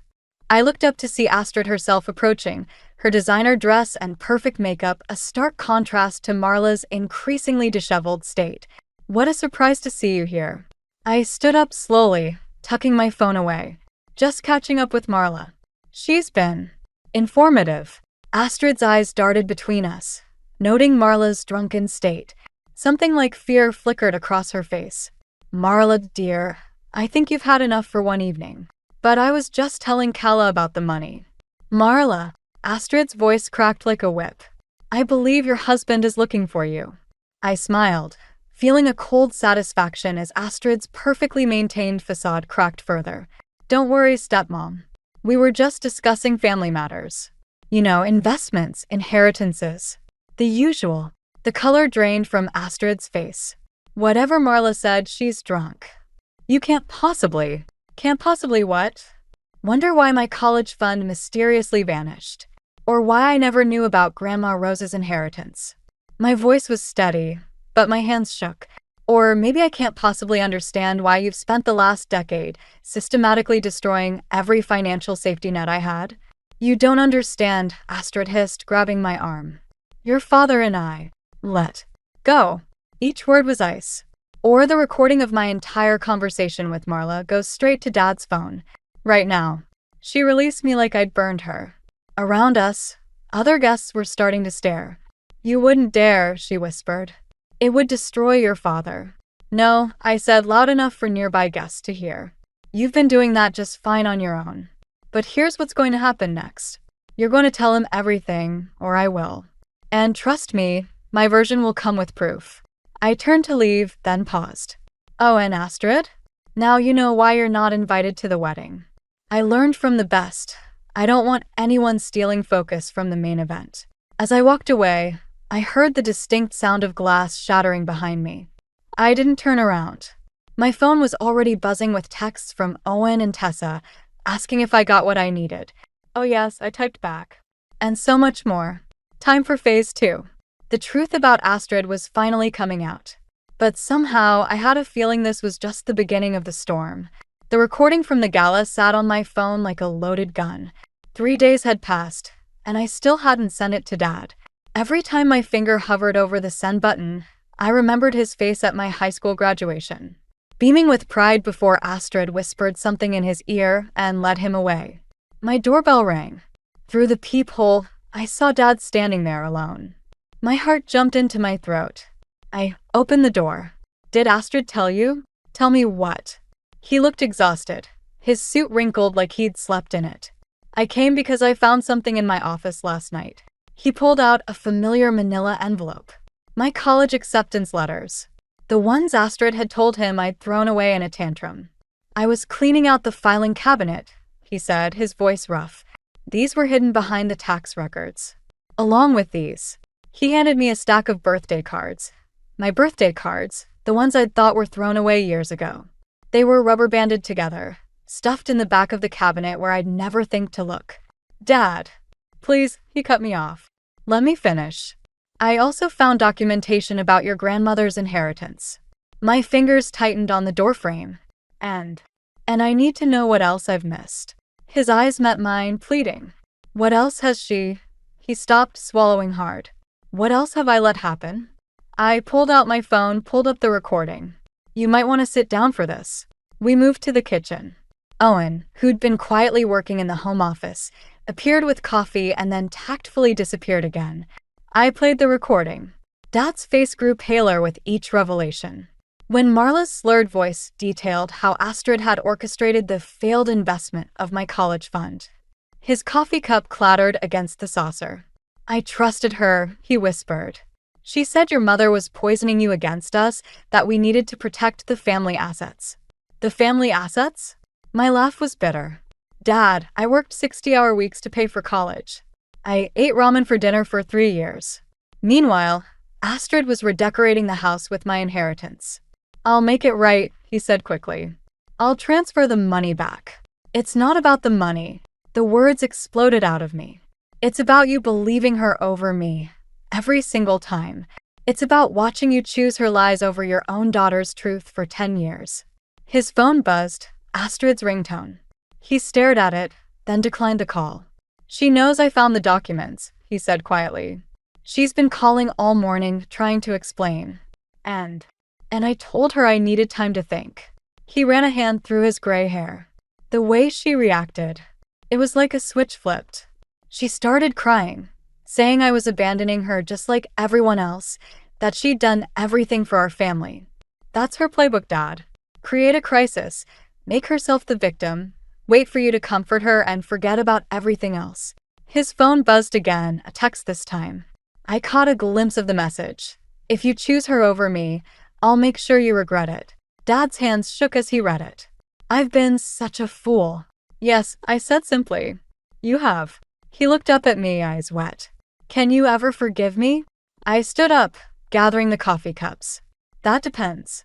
On what? On what you do next. I placed the cups in the sink, keeping my back to him. Because Astrid's not going to stop. She's going to escalate.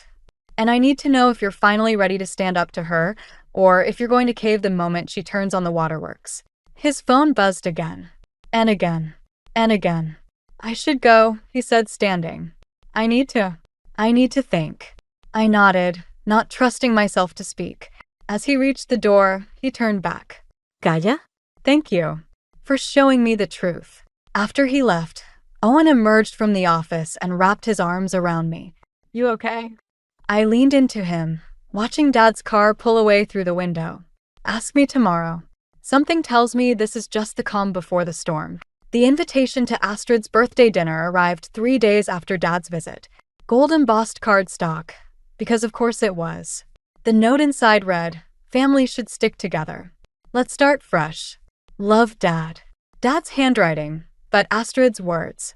I could practically hear her dictating them. You don't have to go, Owen said, watching me stare at the invitation. Actually, I do. I pulled out my phone, showing him the text from Marla. Astrid's telling everyone you're having a breakdown. Says you're making up stories about her. Better show up and prove her wrong. The restaurant was exactly Astrid's style. Expensive, pretentious, and designed to make everyone else feel inadequate. I arrived 10 minutes late, wearing the red dress she'd once called a bit cheap-looking. Petty? Maybe. But it felt like armor. Darling. Astrid's voice carried across the private dining room. She air-kissed my cheeks, her fingers digging into my arms. We were starting to worry. The table was full of her friends, all perfectly coiffed, all watching our interaction like vultures. Dad sat at the head of the table, managing a weak smile. "Happy birthday," I said, handing her a small wrapped package. "I hope you like it." She opened it right there, something she'd never done with my gifts before. Inside was a framed photo of Dad and me from my high school graduation, taken before she'd pulled him away. Her smile froze. "How thoughtful," she said, setting it aside without another glance. Though perhaps a bit self-centered to give someone a photo they're not even in. A few of her friends tittered. Dad shifted uncomfortably. "Oh, I thought you'd appreciate it," I said sweetly. "Since you worked so hard to recreate that moment at every major event in my life." The tittering stopped. Astrid's face hardened for a split second before smoothing into concerned sympathy. "Graham," she said, touching Dad's arm. "This is exactly what I was telling you about. These paranoid accusations." "You mean like the paranoid accusation that I threw away my college acceptance letters?" I pulled out my phone. "The ones Dad found hidden in your filing cabinet?"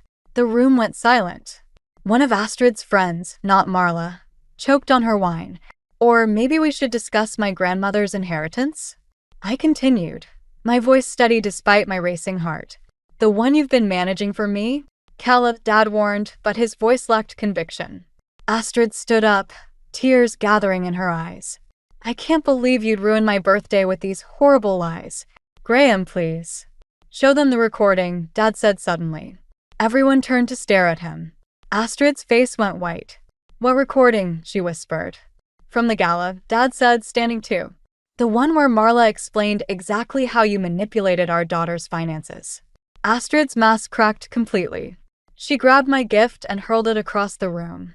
The frame shattered against the wall. "You ungrateful little bitch," she hissed. "Everything I did was to protect this family from you. Your constant demands, your attention-seeking." "Astrid," Dad's voice cut through her tirade. "That's enough." But she was beyond stopping. "You think you've won?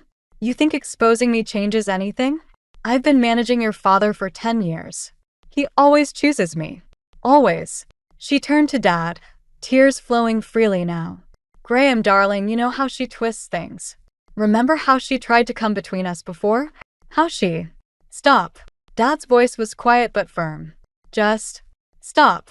He walked over to the broken frame and picked up the photo, carefully brushing off the glass. Without another word, he walked out. Astrid stared after him, then turned to me with pure hatred in her eyes. "This isn't over." "Actually, it is." I stood up, addressing her stunned friends. "Check your phones. I just sent you all the recording." "Happy birthday, Astrid." As I walked out, I heard the simultaneous ping of multiple phones, followed by Astrid's scream of rage. But I didn't look back. Outside, Dad was waiting by my car. "I'm sorry," he said, holding out the photo. "For everything." I took the photo but couldn't meet his eyes. "Sorry isn't enough anymore, Dad. You need to decide, really decide, who you're going to believe from now on." He nodded slowly. "I know. And I think I finally do." 2 weeks after Astrid's birthday meltdown, I found myself staring at my phone, reading a series of increasingly frantic texts from Dad. "Please call me. Astrid's threatening to expose company irregularities.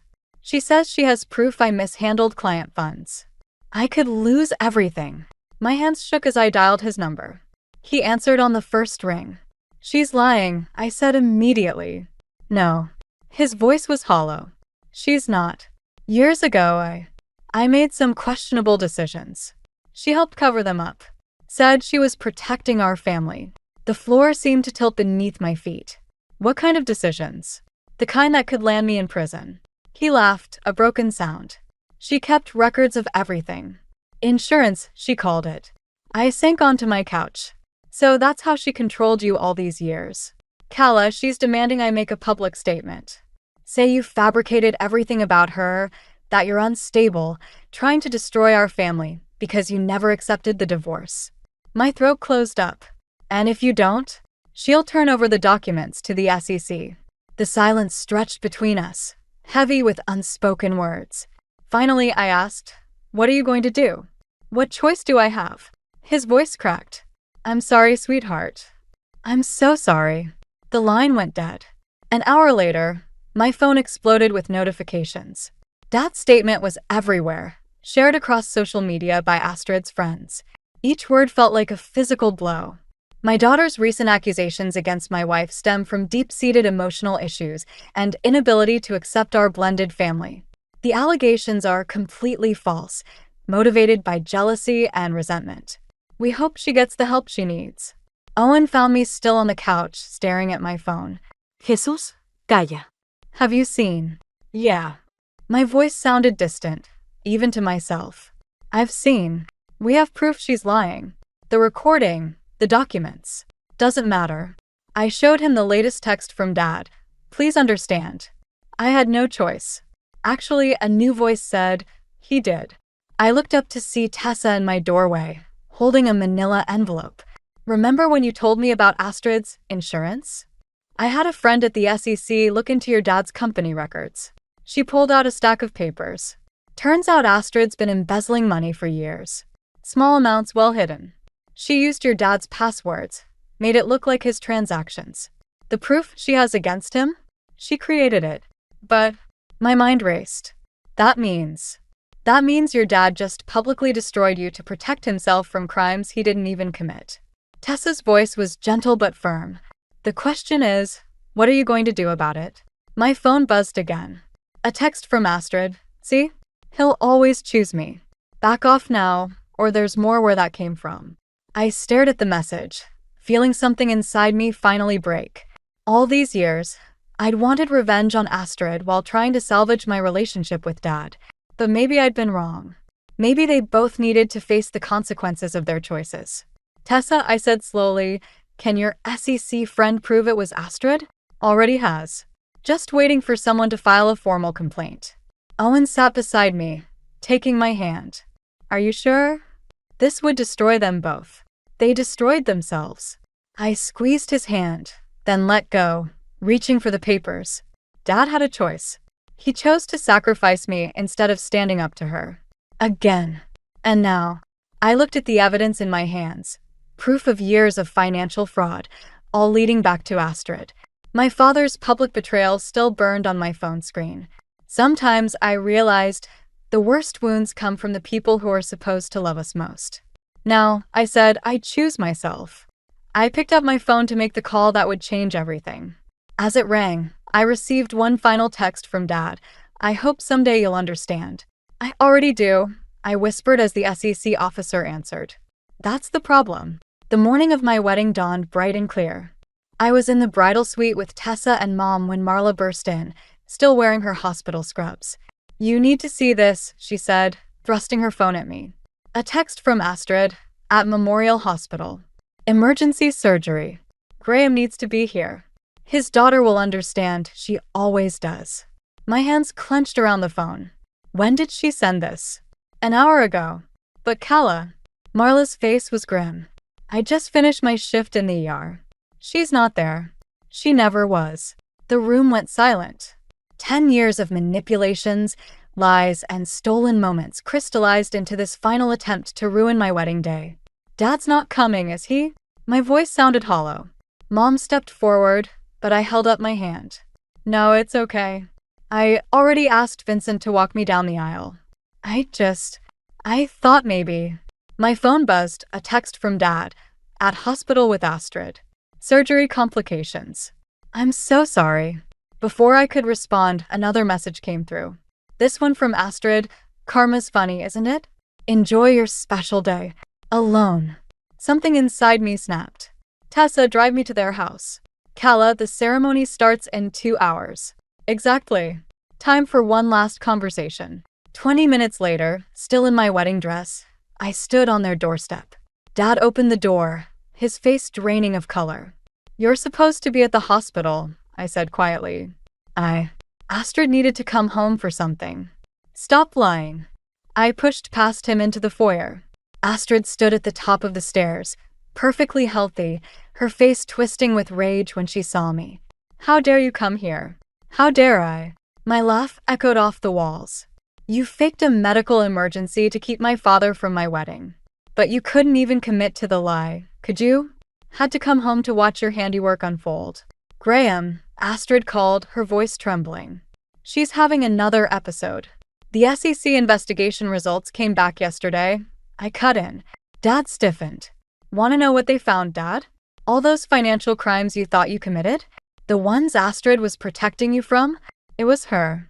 All of it. He won't believe you, Astrid snapped. He never does. Show him, Tessa said from behind me. Show him the proof.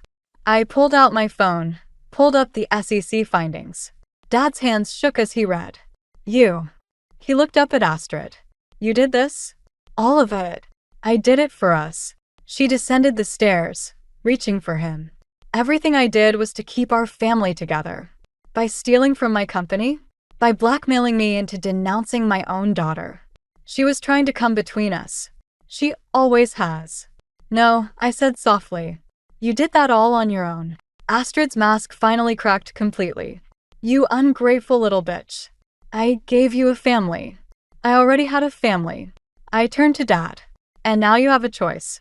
Real surgery or not, Astrid will always have an emergency on my wedding day. She'll always need you more. She'll always make you choose. Graham, please, Astrid begged. Don't let her manipulate you like this. Dad looked between us, 10 years of lies finally unraveling before his eyes. I think, he said slowly, I'm done choosing. He walked to the door, then turned back. Calla. Would your offer to walk you down the aisle still stand? Astrid screamed in rage, but the sound barely registered. I looked at my father, really looked at him, and saw something I hadn't seen in years, clarity. No, I said gently. Vincent is walking me down the aisle. He's earned that right. But there's an empty seat in the front row, if you'd like to actually see your daughter get married. Dad nodded, tears in his eyes. I'd like that very much. As we left, Astrid's threats and screams fading behind us, I felt lighter than I had in years. Sometimes the best revenge isn't about getting even. It's about finally breaking free. Vincent's arm was steady as he walked me down the aisle. Owen waited at the altar, beaming, and for a moment, everything else faded away. Then I caught a glimpse of Dad in the front row, sitting alone, and felt an unexpected twinge of something. Not regret exactly, more like acceptance. The ceremony passed in a blur of vows and rings and kisses. At the reception, Tessa clinked her glass for the maid of honor speech. When I first met Calla, she said, grinning at me, I thought no one could possibly be as perfect as my dad claimed his new stepdaughter was. Turns out, he wasn't exaggerating. Laughter rippled through the crowd. I caught Vincent's eye across the table, saw him wipe away a tear. But what makes Calla special isn't her perfection, Tessa continued. It's her ability to choose love over bitterness, growth over revenge, even when the easier path was right there. Mom squeezed my hand under the table. We both knew what Tessa meant. The SEC investigation into Astrid was ongoing, but I declined to press additional charges. Some might call it mercy, but really it was freedom. Freedom from letting her actions dictate my choices anymore. During the father-daughter dance, I swayed with Vincent to "What a Wonderful World." Over his shoulder, I saw Dad slip outside to the garden. After the song ended, I found him sitting on a bench, holding an envelope. I thought about waiting to give you this, he said, standing as I approached. But I need you to know. I need to say, Dad, please. He held out the envelope. Read it when you're ready, when it won't cast a shadow over today. I took it, tucking it into a fold of my dress. The SEC investigator called yesterday. I know. He smiled sadly. I've been cooperating fully. The company will survive, but my reputation. He shrugged. Maybe it's time for retirement anyway. And Astrid. Divorce papers were served this morning. He looked older, but somehow lighter. 10 years of choices I can't take back. But I can make better ones now. Inside, the DJ called for all couples to join the dance floor. Owen appeared in the doorway, his bow tie slightly crooked. That's my cue, I said. Dad nodded. Calla. Thank you for my seat today. I know I didn't deserve it. No, I agreed. You didn't. But family is complicated, isn't it? Later that night, in our hotel room, I finally opened Dad's letter while Owen was in the shower. Inside were 2 things: a check for the exact amount of my grandmother's inheritance, with interest, and a single page in Dad's handwriting. My dearest daughter, I spent 10 years trying to keep my family together by letting someone tear it apart. I convinced myself I was protecting you by hurting you. The truth is, I was protecting myself from having to make hard choices. You made those choices instead. You chose integrity over comfort, truth over peace, growth over bitterness. You became everything I should have been. The check enclosed is yours by right, but it's not an apology. Money can't fix what I broke. This letter isn't an apology either. Some things are beyond simple apologies. Instead, it's a promise. To be better. To choose better. To earn back, day by day, the right to be part of your life. Not as the father who gave you away today, but as the father who might someday deserve to be chosen back. All my love, Dad. I folded the letter carefully, tucking it back into its envelope. Through the window, I could see the garden where we talked earlier. The bench was empty now, but something had shifted in that space between us. Not forgiveness exactly, that would take time, but possibility. And sometimes that's enough. Owen emerged from the bathroom, hair damp.